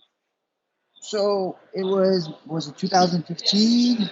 I want to say either 2014 and 2015. I went to Haiti. I went there twice, and I haven't been able to go since. But I went there and with our church, and I met a guy named Leo, Pastor Leo. He has a church out there, and he kind of walked us through his area, Cap Haitian, and the village area. Not a village, but it's kind of in the mountains. He kind of showed us what it was. And like he took me to a place, and he's like, "You see that place? You'll see kids going there. It was basically a dump. It was where it's trash." And he says, "You'll see kids going there looking for food." And like I was like, "What?" He's like, "Yeah, kids will go look for food there because they don't have food sometimes." And I'm like, "You tell me in a country that doesn't have that much food, kids are gonna go look in the trash for food? Like, what are the chances they find something?" And he didn't really give me an answer. And so with that being said, I remember just that day we went and bought a bunch of food, and I said, "Look, man, as many of those kids as you can find, feed them." So that was the first time we did this. And then from there, we stayed in contact. I got his email, I got his number, and we just stayed in contact. And he lived in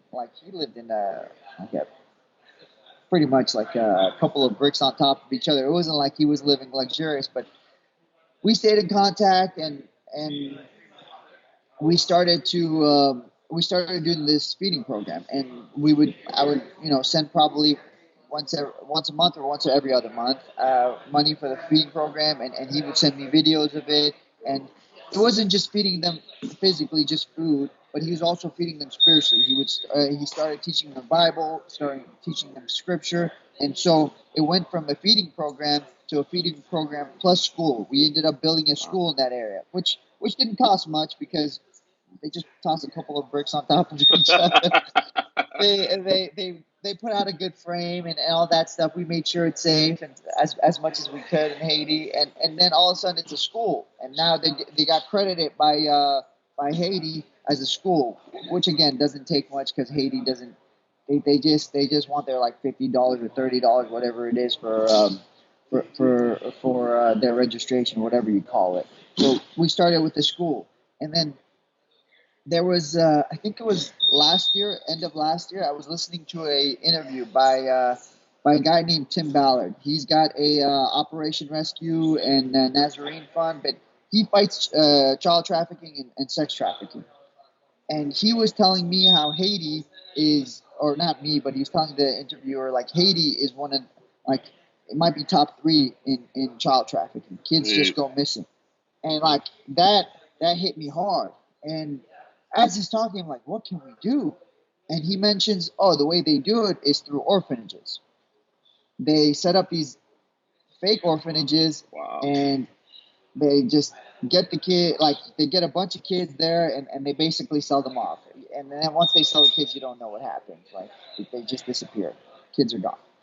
So, I can't go out there and find every bad guy and beat the crap out of them, or, castrate them or whatever it takes to stop them. I can't do that. I don't have that ability. But I thought to myself, why don't we just don't give them the opportunity? So orphanage made sense to me. So I called Leo and I said, hey, I know you're doing a lot already. What do you think about doing an orphanage? She's like, bro, I've been praying for this for years. I would love to. So, and then March, the fight happened. I asked him in maybe January or February, and then March, the fight happened. And then we're basically operational. We've been operational since May. We got about 18, 19 kids, and that's awesome. That's what it is. Yeah. So is there like can people help support this? I mean, is there like a foundation, or are you just doing this personally? So right now I have a couple of friends and myself. We're doing it through our church. I gotta make the website and all that. I'm working on it. People will call out to me and they'll ask me like, how can we donate? I tell them, look, you can donate specifically to CCYL, Calvary Chapel Yorba Linda, but you just need to make sure they know it's for Haiti, and then the money will go there.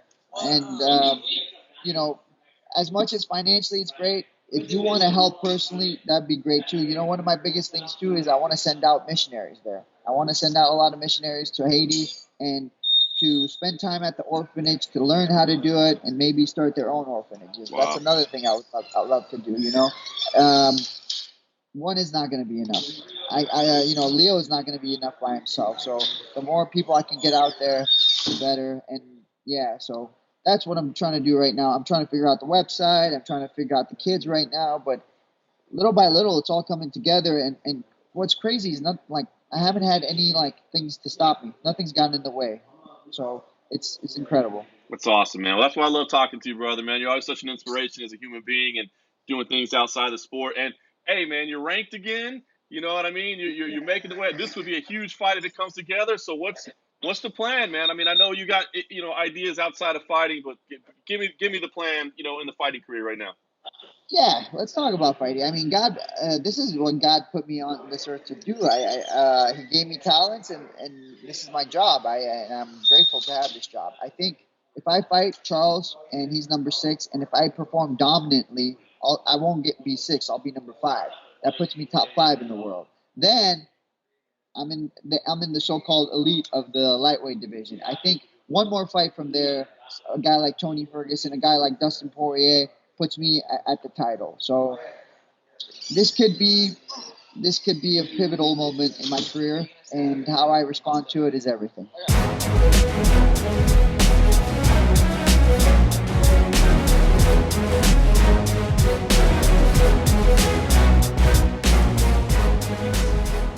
right, so Beneil Dariush there. Like I said, such a great guy, man. Love hearing what he works for outside of the sport as well. So, just a good dude, man, overall. And hey, a little breaking news there, maybe. Maybe we got a little tip there. I love that fight, man. Him and Charles Oliveira would be a phenomenal fight. So, hopefully that comes together. And by the way, I should say, I said I was on furlough. I was not on furlough. I just happened to be in the Apex, and Cold Coffee was outside talking to Beneil Dariush. So. But man, when we don't have these pre-fight interviews, I'm telling you, it's funny. I was talking to CM Punk the other day before CFFC 82, and he was saying the same thing that we've been saying, here on the Roadshow all along. It's just like, man, it changes the feel going into the fight and your knowledge base and your depth of what you think you bring to the table, because you haven't had a chance to really pick the minds at all. So, yeah, I know. Cry me a river, right? But anyway, I was not on furlough. I just happened to not get a chance to talk to him before the fight or after the fight. Quickly back to UFC 252, man. Sean O'Malley versus Marlon Chito Vera. Phenomenal co-main event there. I did end up picking Sean O'Malley in this fight, but I'm going to tell you right now, if you think that Chito is just going to roll over for him, man, Marlon Vera is a tough out. This is going to be a stiff test. And, if Sean O'Malley does prove victorious here, I don't know that he's going to get maybe as much credit and shine as he deserves, man. I mean, Marlon's a tough test. He really, really is. And it's funny, we were doing Spinning Back Click the other day, and we were talking about this. I was on hosting duties, and we had Gorgeous George Goes from MMA Junkie Radio, Nolan King as well. All three of them said they were picking Marlon Vera upsets. So that shocked me a little bit. I mean, I'm definitely giving Marlon Vera a chance, man. I really am. But I was surprised that all three of them were picking upsets. So there you go. I mean, I think it's a stiffer test than people realize. Junior Dos Santos versus Jairzinho Rozenstruik. Amazing fight. Hilarious that they both train at American Top Team right now. Now they haven't been training together. Of course, not for the camp, but from what I understand, they just never really trained together before anyway. So not like any secrets being given away there. I mean, that camp is huge. The facility's huge. You can have a lot of bodies in there and not cross paths. So pretty interesting, though, nonetheless. I'll tell you what. I ended up leaning towards JDS on this one. Just thinking the technique, the evasion is still going to be there over the ridiculous one-shot power, but we shall see. We shall see. I kind of went with the veteran angle on this one. I know Rozenstruik is dangerous, but I went with the veteran angle. Herbert Burns, Daniel Pineda could be a lot of fun there. That one got promoted to the main card. Of course, Herbert Burns wants to replicate what his brother's been doing. And I got to say, man, Merab Dvalishvili, I am a huge Merab Dvalishvili fan. Love John Dodson too, but I think Merab is the real deal. I do think he's a future champion in this sport and in the UFC. So, man, just relentless, nonstop, smothering. Man, he's I'm a fan of Merab, so I think he's going to win here as well. So, but let's do this. I said that Cold Coffee would be here, and I'll get to that. Cold Coffee and Oscar Willis from the Mac Life, as he's been known as Hot Tea as of late. I know he spent a lot of time on the show, and we appreciate him giving so much of his time. Man, he's certainly become kind of a fixture of this show, man. I mean, we've been on the road together for quite a bit now, and especially in this pandemic era. So we always enjoyed having him before. He's damn near a guest host these days, but or an actual host. It might be the MMA Roadshow with John Morgan and Oscar Willis, especially if we go back over to Fight Island for 5 weeks. But anyway, those two guys were at the press conference tonight, which is the first press conference we've had, if you can believe this, the first in-person press conference that we've had since March, since all the way back when it was Habib and Tony Ferguson on stage, with Tony Ferguson with the baseball and all that. Remember that? Does that seem like a world ago? Anyway, those guys are back in Vegas, and they're getting to experience that. So they were kind enough to get in and share some of their thoughts on just kind of the overall experience and what they took out of today. Well, thank you, John. Yes, here we are in Vegas, here at my home, the Casa de Cold Coffee, which just feels weird me saying that. It's to just hear it home. yourself, Yeah, like it doesn't kind of have the swagger of when John says it. But to my left is the award-nominated Hot Tea. Even though I should put a write in to change your name to Hot Tea instead of that Oscar Willis, whoever that For a guy second, is. I actually thought you had forgotten my name, and that's quite entertaining to me. No, it's just been a long day. It's been a long day, and you've been sitting next to me freaking out over the Slack in all the different little changes. I'm sure if any of you guys this whole time at home, everybody's using all these different instant messaging things. One of the ones we use from work is Slack, and it makes this god-awful noise, which I think when I first started using the program, I was like, oh, that's a unique sound. Now it is the sound of fingernails grating down a chalkboard. My ex-girlfriend used to have her text tone on her iPhone used to be like that little whistle thing, and but that it was like, you know, the Pavlovian conditioning you do to a dog. Like you're like by the end of the relationship, every time I heard the whistle, like walking down the street, someone else had the same time. But fucking bitch, when like you're like, I'm gonna stab somebody. I'm gonna stab somebody. Oh, who's that texting her? Oh, sorry. Okay, enjoy your coffee. All right, so here we are in Vegas, like John said. So today we just got done. You know, like I said, we were talking about Slack because we just finished cutting some videos and stuff from the UFC 252 presser that just took place at the Apex. And it was kind of interesting to be back in a presser setting.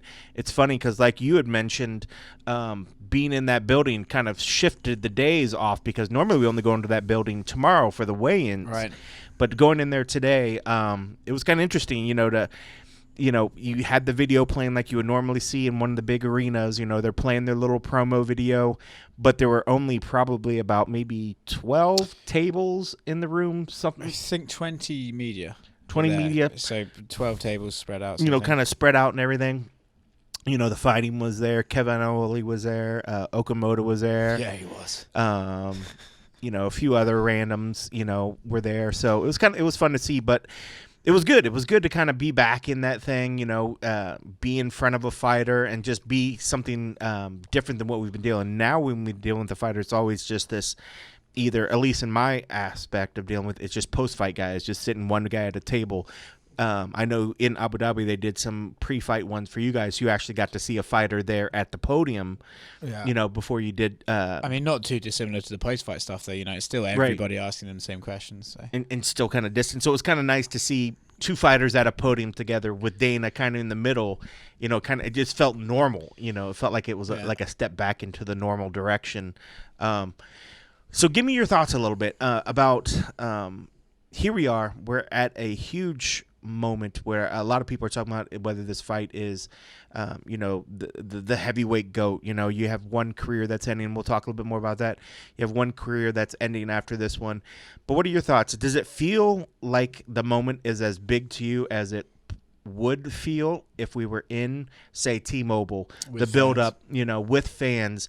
Because I would think that, and there probably still is going to be some promos and stuff that roll for Daniel, maybe talking about his career, even though I think the UFC could do a better job. I think that they're deliberately avoiding pushing this is Daniel's last fight. In case he doesn't? Well, I remember sorry to interrupt, but I remember ages ago they rolled this promo when he was a light heavyweight, and it spoke about all the hardships he'd been in his life. And it was like one by one, he was narrating like, when I was this year old, and that was a beautiful. I still have it saved somewhere on my computer. Beautiful movie piece. Now would be the time to be rolling those sort of pieces out. Right. If he's only going to do it one more time, wouldn't you try and be garnering all this as much support for the guy as you could? Right. But I just get the feeling they don't really want to acknowledge that until they really have to. Until they know for sure. Until they offer him 10 million and he doesn't say yes. And then he's like, no, I'm finally done. Yeah. But yeah, it was interesting to kind of see it in. But just jumping to the question before we get to the first soundbite, because I'm gonna throw a little audio to you guys from Dana. We'll throw a little Stipe and a little DC, but I'm gonna keep it short and sweet. But before we get to Dana, there's all this talk of these two guys are fighting for the GOAT status. Yes. Yeah. Sorry, you did ask. I didn't get it. For me, when you talk about the heavyweight GOAT, right? There's Fedor. There's these two. There's Kane, and I think Verdum would be sort of like the outlier, but you could build a case for him. And really, I've just sort of reached a point where I can't put my finger and separate one from the rest and be like, that's definitively the guy. Yep. So I've kind of reached a point where I don't actually care. So sure, the winner of this fight is the best ever. That's how I feel. That's that's the pandemic as well, getting to us. I mean, sure, if you want to say, sure, why not? Do you know what I mean? I think I would say if Miocic won this one, he'd probably have the stronger case. Right. But fine, yeah, sure. Cormier could be as well. You're right, and it's sort of tough. I feel like sometimes these big phrases and things is kind of thrown down our throats to kind of make fights bigger. It's almost like there was this giant promotional company that's trying to tell us that this is going to be the best thing ever.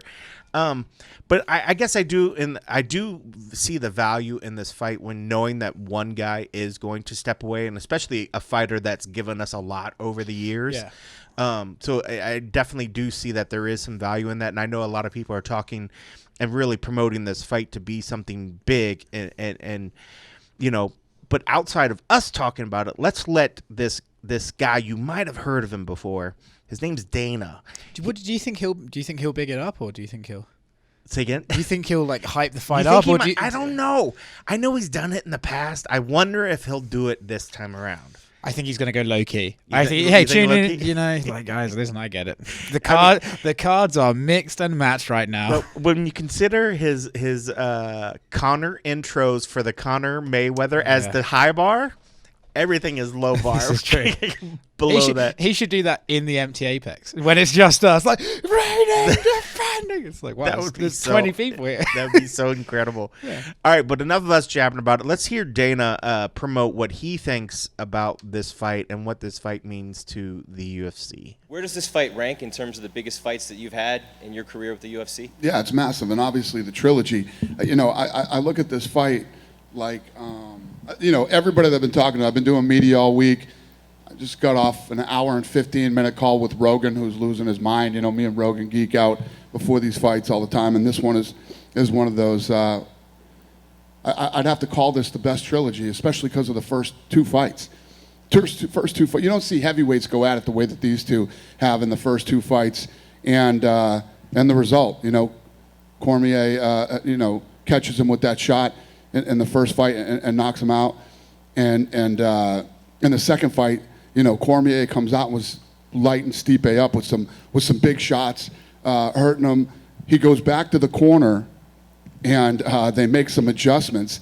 You see that shit in like the movies and with really, really great fighters, where you go back and make a couple adjustments in the corner and come out and do what Stipe did in the second fight. Both of these guys are super aggressive. They're both incredible athletes. They're two of the best ever. And Saturday you find out who's the best heavyweight of all time. It doesn't get any better than this. It's the best. Okay, I think it was a mix. It was a little low ball, but it wasn't. He brought it back at the end. He brought it back a little bit.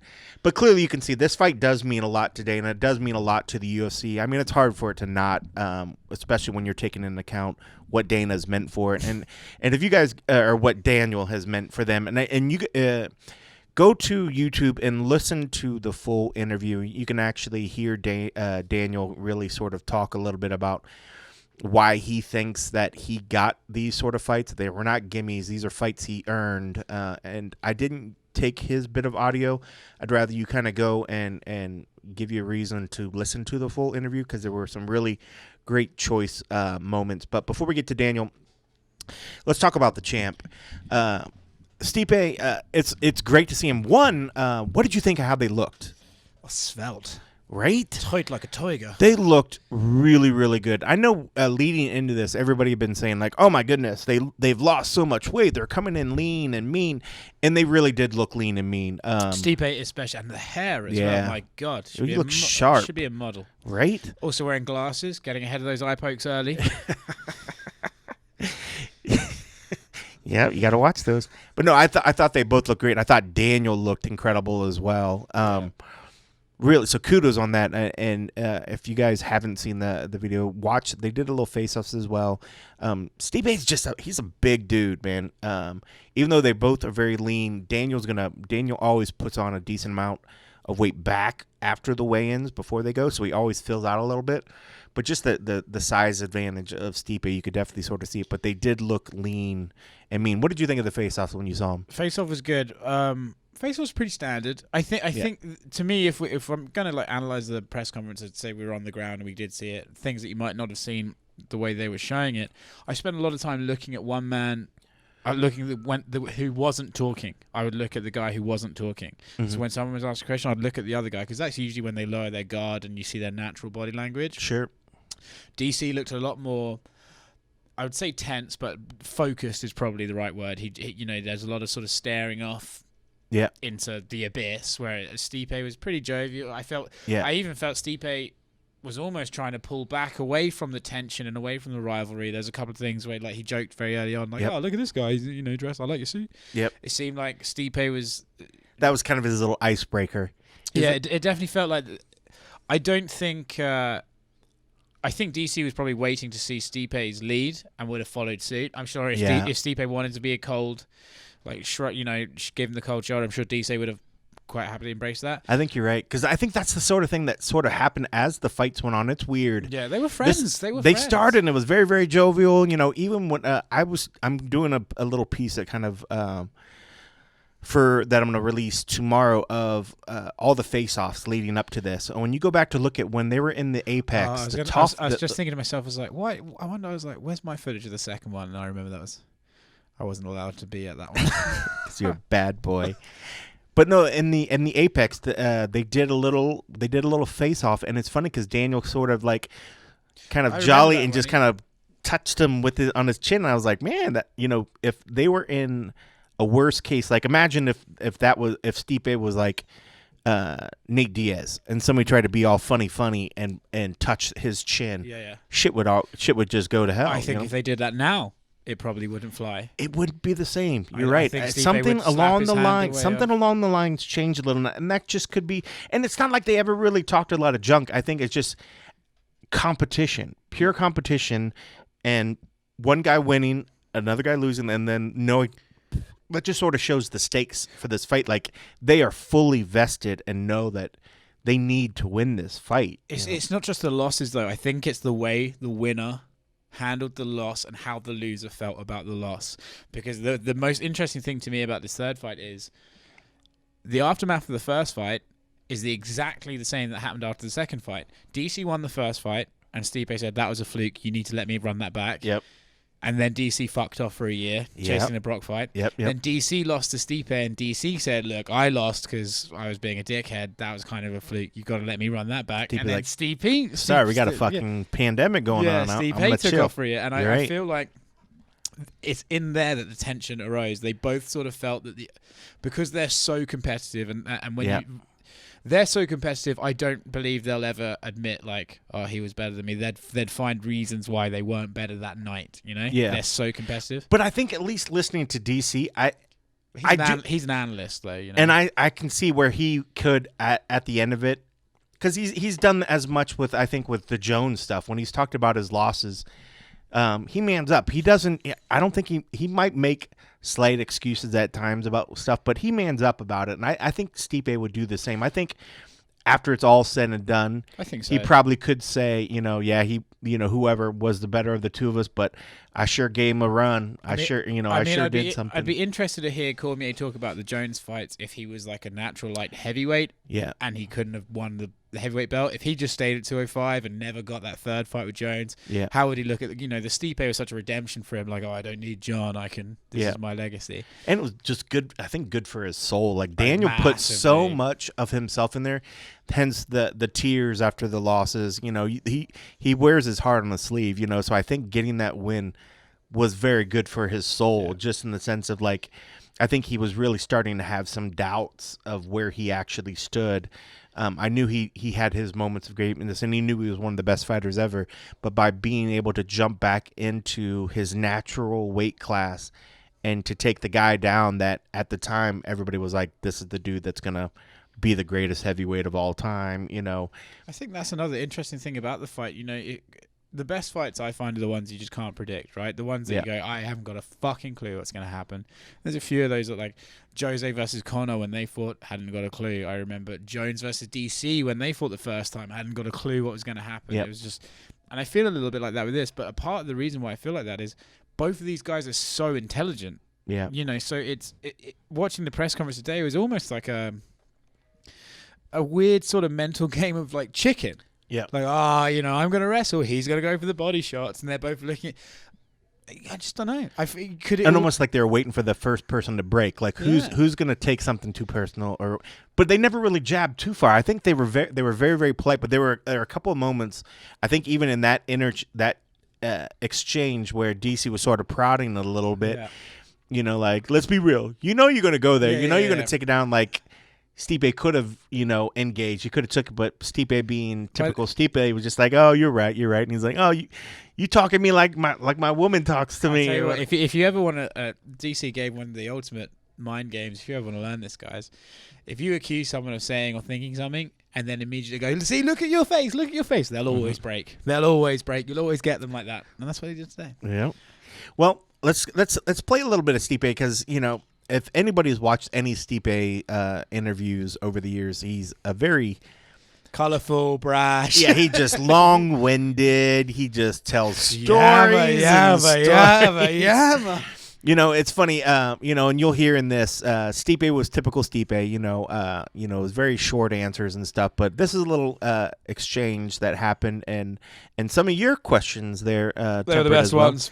They were the best ones, so I just cut just those out, but here's a little bit of Stipe, because I think a lot of people building into this, everybody is very focused on Daniel going in this, it seems. Everybody knows it's his last fight, so a lot of people seem to be focused on Daniel, and a reporter asked him about that, and then our lovely Hot Tea jumped in after that. But here's the exchange that started with Stipe answering what he thought about Daniel getting all the love coming into this fight. And I guess, the rubber matches are always great, especially when you have two of the best of all time. But is it a little bit difficult knowing he's going away because, you're, he's getting a lot of attention because he's retiring? Is that bug you, or are you just happy to let him kind of get and do all the interviews and do that thing? All good. He can take it all, man. It's all good. I don't mind it. Listen, good for him, and I'm just going to hang out in the back. Stipe, you attributed a lot of Daniel's success in the last fight to your slow start. How do you stop that from happening again? Don't let it happen again. I mean, I just he's got a great pace, and he's a great fighter, and I let him dictate what's the beginning of the fight, which I can't let that happen. I got to do what I do, and I plan on not letting that happen again. You've been thinking about this guy for almost like 3 years at this point. What's it like to finally know that you're nearing the end of that? Thank God we're done with this. I mean, it's been great and been fun, a lot going on, rubber match, whatever everyone wants, a trilogy, but when it's all said and done, it's going to be over. When you guys started this, you were amicable, you even spoke about making sure you made the most money before your first fight. Has it become a personal rivalry, or is it just competitive? Well, I think it's always personal, whoever you fight, because, they're trying to do something, they're trying to beat you, they're trying to, take something away from you. And I mean, I got no ill will towards the man, and he's going to have, go to retirement, God bless him, and wish nothing but the best for him. Hopefully they're still around after that long and rambling response by Stipe. Super long Stipe. But typical Stipe, but I thought Stipe was in good humor. I thought Dan was in good humor. And you mentioned something earlier, and it just came back to me when you were saying that you were watching the fighters and where they were looking, as the other guy was talking. I wonder if part of it with Daniel is because Daniel is such a cerebral fighter. He's just a very thoughtful person.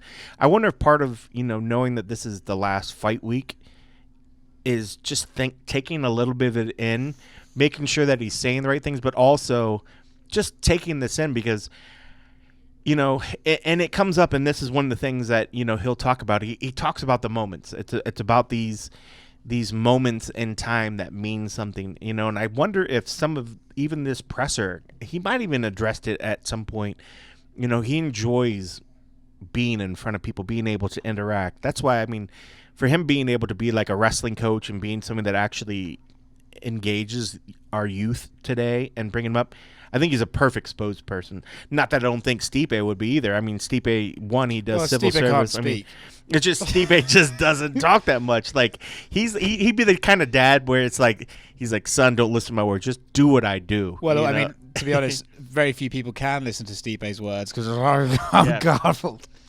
It's an Ohio thing, maybe. Is it really? I don't know. It's like accent. Well, most people can't understand me because I just talk with my foot in my mouth half the time, but that's an Ohio thing as well. We could have gone there earlier this year if it wasn't for fucking COVID. Dude, I was so bummed. That was like my first event after like my surgery recovery. I was so stoked. I was like, dude, work's gonna pay for me to go back home, and I'm gonna show everybody all my favorite spots.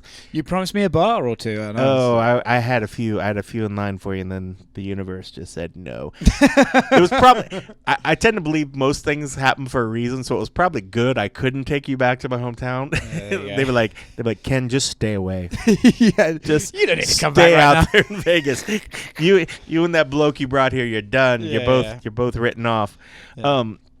All right, well, let's jump over to DC because, I want to get back to John and we'll get you guys out of here. I know this episode's, probably not the shortest either, but this moment, what are your thoughts on, I know for me, being a fan of DC, and also it's funny when I think of DC and some of the just crazy moments over time, I know we've talked about it before, when DC and John, when their stuff all started and when that popped off at the MGM when they got in a fight, there at the face-offs, and everybody wrestles, the backdrop drops, Dave Schaller gets pushed back, Jones goes one way, DC gets pulled another way, his shoe goes flying, and I knocked his flying shoe down and eventually hit a couple other reporters on the way down.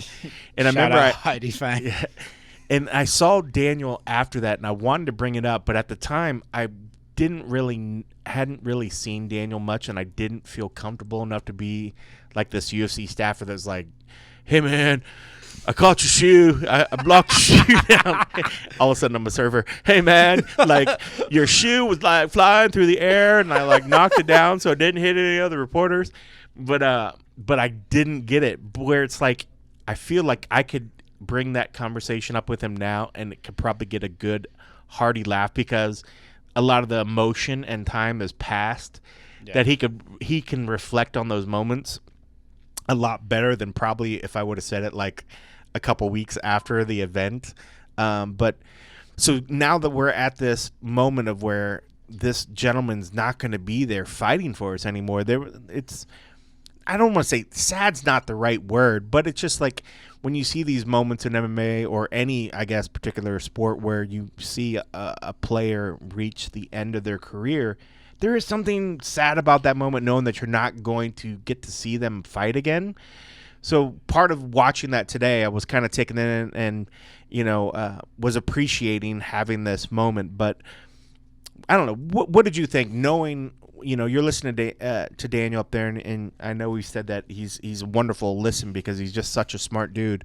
But what did you think when you were watching him, knowing that this is one of the last press conferences that you're going to see him at? Well, yeah, I have to be honest. I understand that Daniel, quite a lot of fans don't like Daniel. The eye pokes with Stipe. Stipe is very popular as well. I know there's like a quite a large contingency of guys who just sort of don't, for whatever reason, Daniel doesn't really click with them. And I actually get that. Like, he's got a bit of a jock personality. There's a lot of like, sort of. Mm-hmm. Maybe he wouldn't be doing this, but he reminds me of the guy who used to flick my balls in the changing rooms. He probably wouldn't be doing Everybody had one of those guys, like, right? Hey, just fucking around. I think it's like a school sport thing. Because I remember people on my football team, we all used to rack whipping the towels and shit like that, So I can understand why some people might not particularly enjoy that. But for me, man, covering the sport, there are so many fighters in this game. Well, not to ramble, but let me start it. I remember when I first got into sport, people were saying, you have to be objective. You can't prefer one fighter to another. Yeah. And I completely bought into that. I completely believed it. After doing this for a few years, that's basically physically impossible. Not even like I prefer this human being to this human being, but this person, if I ask him this question, he's going to give me a good answer. And if I ask this person this question, he's going to go, yeah, great. So obviously you're going to prefer to talk to the person who's got an interesting thing to say. Then you come into the business thing. Well, this guy's going to get me more views versus this guy. So obviously you're eventually over time going to prefer certain people to others. In a sport full of people who say, I want whatever the UFC wants me to do. I've heard this answer 1,000 times, so I'm going to repeat it to you. Just like guys who don't think this is what I'm supposed to say at these things. Yeah, this is what I've heard before. Yeah. Daniel Cormier is an absolute gem of a Yeah. human to talk to. Not even even just in scrums. It's not even like he's answering my questions. Just when he's answering questions, they're thoughtful, they're provoking. They have a start, middle, and end. They have a logical consistency to them. He's a fascinating person. He's an expert at this field. And to me, he's always been one of my favorite.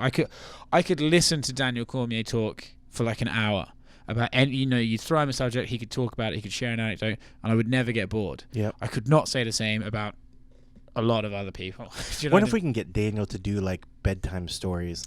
So you could just listen to Daniel and his voice would just talk you to sleep. Who would have the best bedtime stories in MMA? That's a good question. We Send your answers on a postcard.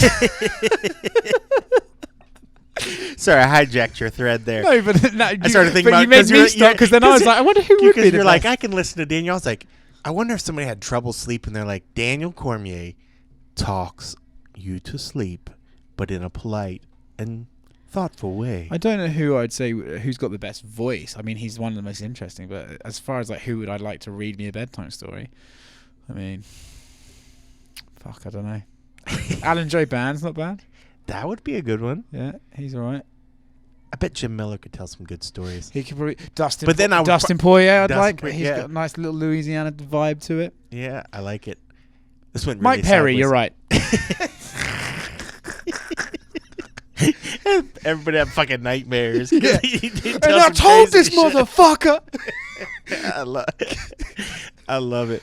Wait, well, we talked a little bit about Stipe, and I know, or I'm sorry, about Daniel, and we could go on and go on, but I joked with John. I was like, dude, me and Oscar, we'll just say a few things. We'll just say a few things, and I knew that it would get long-winded, Yeah, which is great. I love having you on, and I'm glad you came and decided to come watch me get frustrated cutting my videos here at my house. Well, you do get a little bit You grumpy. were the voice of reason. Well, You I calmed kept me down. reaching over and touching around, being like, it's okay. You're like, no, it's not okay. I'm like, okay, I guess it's not okay. I'll leave you alone. Fucking hell. I love it. All right. So DC. All right. So, and again, this is to spotlight, not just to take the easy way out, because I wanted to find a clip. This is to spotlight the award-nominated hot tea for the MMA. Fuck, you see all these jokes. journalist. You guys are gonna regret it so much when if Mac Life pick up that fucking Hey, award. if you mate. pick up that win, then I want you got to buy me drinks or something. a physical name check on the podium. Yes, you gotta thank me for something. But let's go to DC and let's hear a little bit of DC. And I'm sorry, I know if you guys want to hear the full interviews on this, please feel free to go to MMA Junkies YouTube channel or to our website, another award-nominated site, to get the full audio. But let's toss it to DC, and this is, like we have been talking about, these big moments where we thought DC was sort of embracing it. This question was posed to him, when it was talking about these big moments and what these meant to DC. And this is DC's answer on to what this moment means to him. If you win on Saturday and walk away as the world heavyweight champion, is that the greatest exit we've seen in mixed martial arts to date? In mixed martial arts, yes. But then I think it puts you right alongside the greatest sports athletes of all time. Michael Jordan won with the Bulls when they beat the Jazz. Unfortunately, he came back. I won't come back. Peyton Manning won a Super Bowl in his last season. It would put me in that type of sphere with some of the greatest athletes that have ever competed across any sport. So when I win on Saturday, I will retire in that way. Hey guys, Jim Greasehopper, cage side seat. DC, just to follow up on that, with all due respect, how important is it for you to go out on top from the standpoint of not only getting the belt back, you talked about fighting your fight, but as you get set to retire, DC all-time great light heavyweight, but John Jones, DC all-time great heavyweight, but Stipe. How much is it to avoid that sting of having that twice? Well, with this that would fight? be I'm a guy with a big ego, and that would suck. I mean, I got to be honest, to think that there would be two guys in my career that were just better than me, and I had multiple chances to beat them, and I didn't get it done. Yeah, it would suck, but Dana didn't just go, hey, DC, I love you, you're a great guy, fight for all these championships. I earned these opportunities, right? So all these tough guys that I fight again, 10 title fights in a row. That's all earned. It's not because they like me. You know, these guys aren't my friends to the point that they just give me championship fights. I train, I fight, and I win. That's why I continue to find myself in these positions. But all this pressure is earned. The pressure of fighting a guy like Stipe Miocic. The pressure of fighting a guy like John Jones twice. When Jones beat me and he got in trouble, I beat everybody else until he got back. And then I beat everybody else again until I fought Stipe. So all this shit's earned, man. This isn't given. And I think people need to recognize and realize that. You've had to talk a lot today about being your last fight and, you know, everything about that. But how important is a moment, like to have a moment to walk off on? You know, it's all about moments. It's all about moments, right?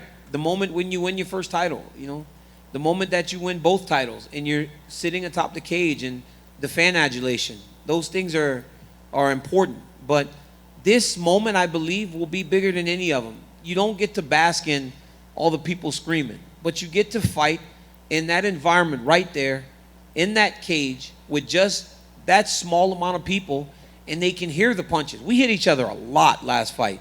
Could you imagine what you're going to hear Saturday night when we're punching each other? It's going to be fantastic. I mean, I can't wait for it. And along those same lines, like, I guess the downside of having a moment is that you're like, oh, I could do this again. And Well, you've had that. And that's the problem, right? With most athletes, when you do that, you feel like, oh, I'm the best in the world. Because again, most guys in my position, when they're talking about being done, they're on the prelim somewhere, or they're there for some young guy to beat, right, and elevate himself off of their name. That's not me. I'm fighting to be the best in the world. So on Saturday when I win, I'm the best in the world. But you got to be comfortable walking away as the best in the world, or eventually you're going to end up on the prelims for somebody to beat you and build off of your name. It's just the way the game works. And I do realize, Oscar, after listening or before going in that segment, that I think we drink more when John's here. I think I talk better when John's here. More lucid. Maybe more lucid. The vocal cords are more lubricated. Which means I haven't done a good job of providing frosty beverages for us. Well, I will give you one though before we leave as payment. Oh wow, of course. I texted John the other day. Do you remember that time we did that show where we had like the new sponsors booze? I can't remember what it was, and I think you were deep throating the microphone 10 seconds into the show. That's like every show, to be honest. I text John. I said, which one was the drunk show? And he went, fucking all of them. Yeah. I was like, yeah, okay. I guess it's true. Like whenever somebody asks me that, New Orleans will always be my like when somebody says, what's the drunkest you've ever been? Like New Orleans by far was our the bar tour on the road where I almost got in a fight. We were at a strip club. We were throwing beats. We saw. I mean, it was glorious. But I think I went back and listened to it one time. Like, it's like when I think about it and I look back in my head, it's like scary. It's so embarrassing. But that night, it was probably one of the greatest nights ever. It's New Orleans, but man. we were seriously my parents like to blasted. My parents like to listen to these shows because I guess it's nice to like listen to that kid, and they both were just like, yeah, it started off fine. They were like, by the end, none of you were making any sense. You are a fast running train once you get going. Once you have a few your first few beers. I love chatting with you regardless. But I mean like. I remember when we were watching a sporting event, it went downhill quick because you're an avid sports lover. And I remember we had a few drinks, and I was just like, "Wow, Oscar gets loud."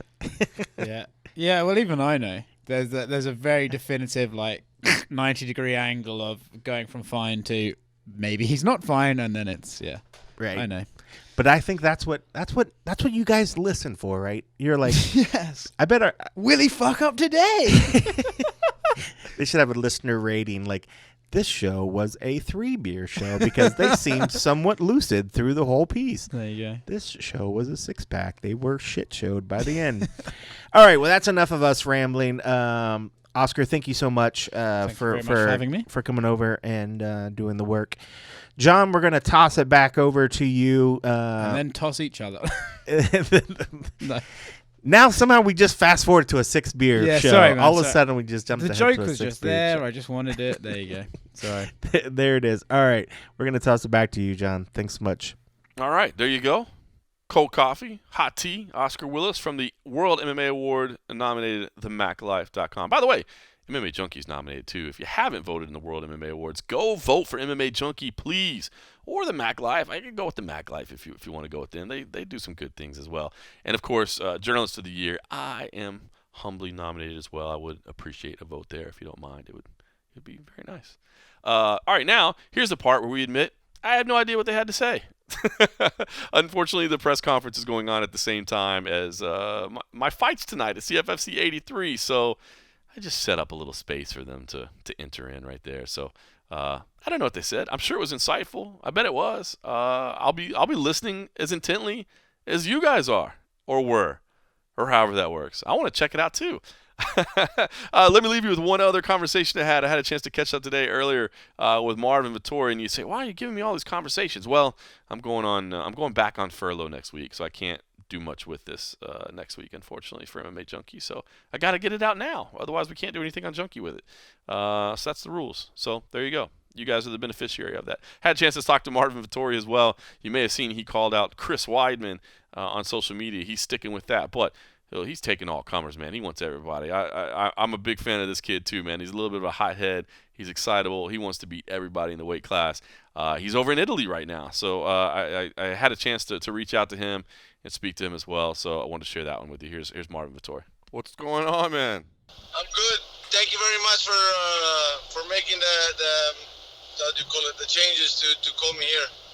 For sure, man, for sure. Well, so I guess you're back in Italy now. What are you doing over there? A little vacation or seeing family? What's going on?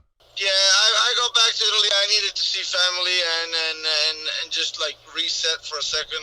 I'm still training. I'm still doing all my stuff, but because I really can't stop. Everybody tell me, oh, you should stop for a little bit. Like it's fine. I can't. I just can't. So I'm still training, and but I'm here and I'm chilling for a little bit. And I'll be back by the end of August already, so it's not gonna be that long. But I'm here. I'm gonna reset, recharge the piles, and recharge the batteries, and then I'll be back stronger.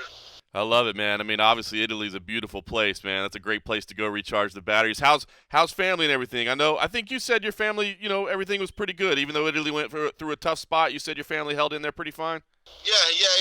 No, it's my family is fine, and the whole situation here it's better now, and they're slowly getting back to normal, and so yeah, no, it's good. I mean, yeah. Plus, like I said, seeing family, friends, always great, and but yeah, no, the situation is pretty fine. Awesome. I guess the big question is, has that bonus check come in yet? You got an extra $50,000 to spend while you're over there. It did, yes. It did. Yes, I remember you telling me, oh, you're gonna be checking your account every day, but now you finally got in, and yeah, I did. Nice. Have you enjoyed yourself at all? Not to get in your personal finances, but you do anything fun for yourself, or are you just banking it and being the responsible investor? What's the plan? I mean, both. Like I feel like you have to invest a part, save another, and then eventually, and then for sure, like enjoying another one too. Because at the end of the day, we don't bring no money in our grave, So we gotta enjoy life too. So, and I'm young, and for sure, like sometimes enjoying it makes everything better because you're more motivated when I go back. At least for myself, I know I get happy with enjoying it a little bit, and it makes me even more motivated to get back to training.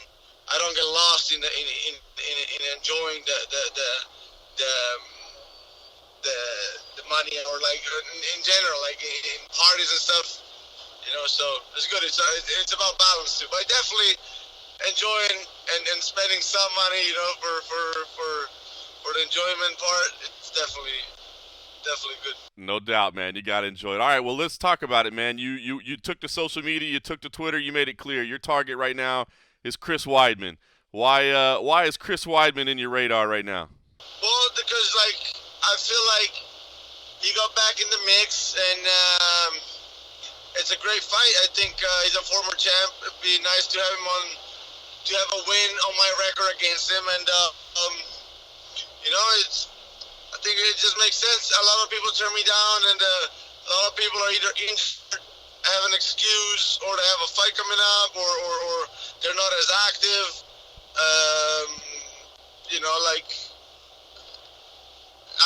I like any fight, but like this fight makes more sense than any other. I think it'll be a great fight, entertaining fight to watch, and I want his name on my record. So yeah, man. Yeah, no, I think that makes a lot of sense, man. You beat a former champ. That says a lot.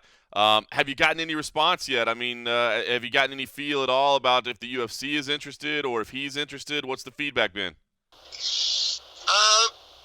I don't know. I honestly haven't got many answers, but I feel like the UFC will like this fight. I heard he got offered my name, and for now I didn't hear no answer from him or like no response or whatsoever from my posts and stuff. But at one point he will have. I don't know how he can even like act like he doesn't see it, so.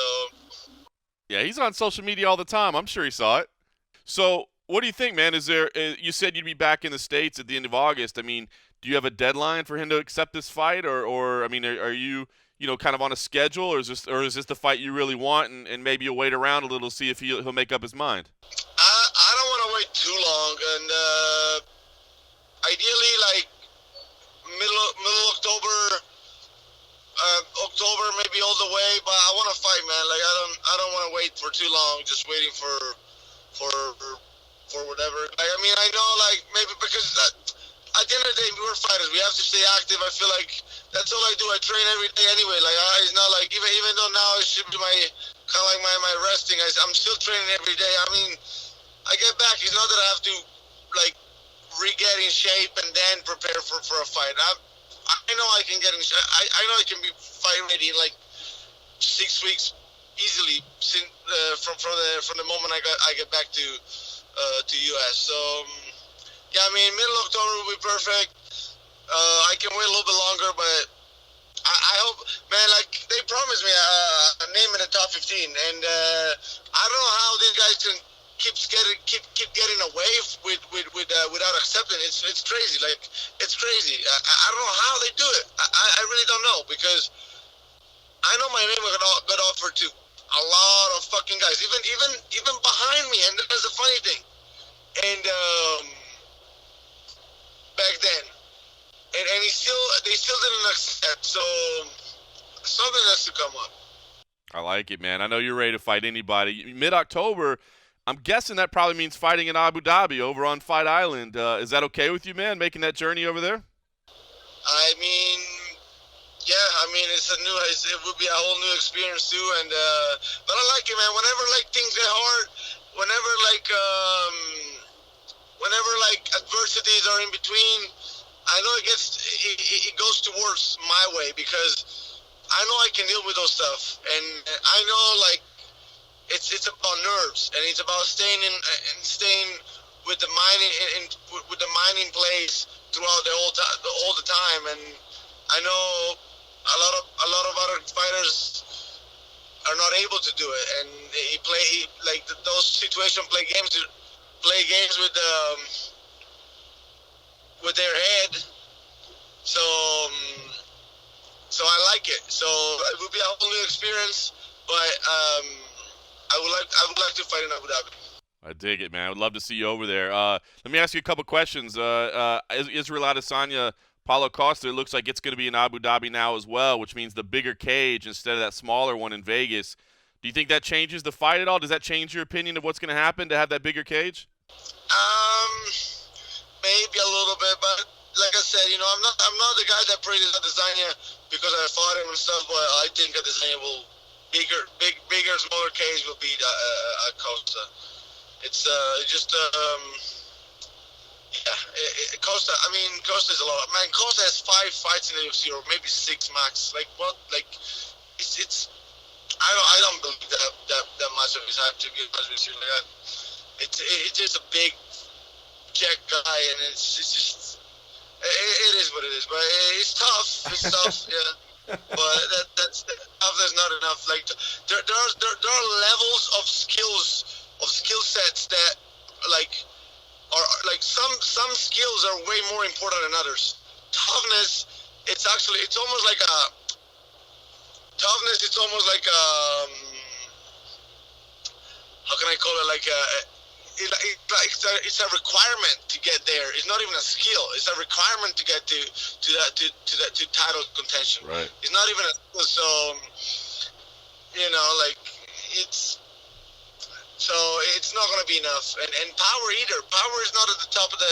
It's not at the top of the food chain of the skills. What I'm to like if it makes sense. Like there are skills that are way more important. Like eyes or like predicting what the guy's gonna do and like reading and stuff like that. Like those are the skills that really matters. Not fucking power and toughness. Those are requirements. You're trying to be nice. But I can tell you're not impressed by him. Yeah.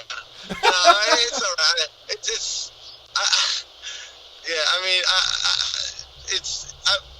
I'm trying not to just talk shit on everybody and then make it look like nothing happens, because I don't feel like it's nice. But I truly want to fight everybody in this division. At one point, I'm gonna, I wanna back up my words for sure. I'm not gonna be the guy that just talks and then run away. So, but yeah, no, we'll see. But I see Adesanya winning. Nice. All right, brother. Well, I'll let you enjoy Italy a little bit, man. I love that place. I've had the chance to visit a few times. It's so gorgeous over there. So I'll let you enjoy your time. What's the plan, man? Like you said, you're just gonna train every day until you get back, or are you gonna enjoy a little time off? What's the plan? And then when you come back, do you just go straight to camp? What's the idea? Well, I mean, I'm definitely keeping my cardio up.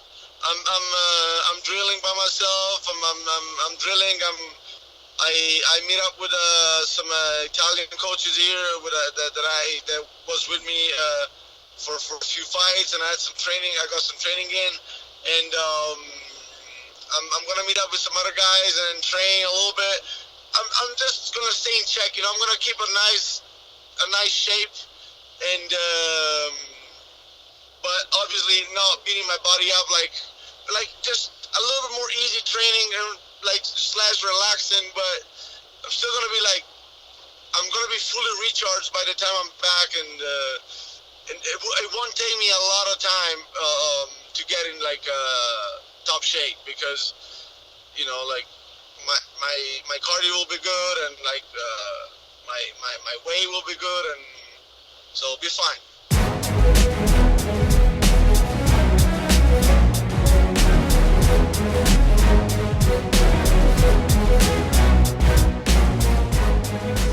All right, so there you go. Marvin Vettori, always excitable. You know what he wants to do. Let him get in there and bang. He just wants to fight. Appreciate you letting me have kind of an interview-heavy show. Obviously, it's been a busy week, man. This is so fun, man. Contender Series on Tuesday, CFFC Wednesday night, CFFC Thursday night, Fly Home Friday, UFC 252 on Saturday night. I love it. So, unfortunately, I haven't it's been so crazy that I wanted to get these interviews in, and I can't do anything with them for MMA Junkie next week since I'm on furlough if I don't get them out ahead of time. So them's the rules of the corporate office. So I wanted to make sure and get those out there and let everybody hear them. Hopefully you found them interesting. I was also playing with some equipment. I know some people might not care too much about sound quality. Hopefully those were okay. I got a new computer and some other new stuff, and I was experimenting with things I was doing. I don't have my full gear with me while I'm here. It's such a quick trip, and obviously I'm focused on commentating. So hopefully the audio was all very acceptable there. It's not perfect, but I'm fine-tuning it. You can see I was making little tweaks to the settings. If you're one of those people that's an audiophile that was really paying attention, I was making some tweaks in there. But I'll get it dialed in. I'm trying to figure out some options while I'm on the road to do things like this. So it was good to catch up with all those folks. Next week I am, like I said, on furlough. My mom is coming into town, so that's cool. We're going to have a little family time. Which is good. Obviously, I hate not working, but at least we're taking advantage of it. Spending a little family time, hanging out, doing all that sort of stuff. Of course, we will still have the MMA Roadshow for 281 consecutive weeks. We have never missed a single week. And we're not going to start doing that now. And, of course, if you're at patreon.com/the MMA Roadshow, we'll have the and a half as well. And that's all I have to say. I got to go work. So all I can say is thanks to Cold Coffee for editing this all together. And for everybody else, thanks for listening.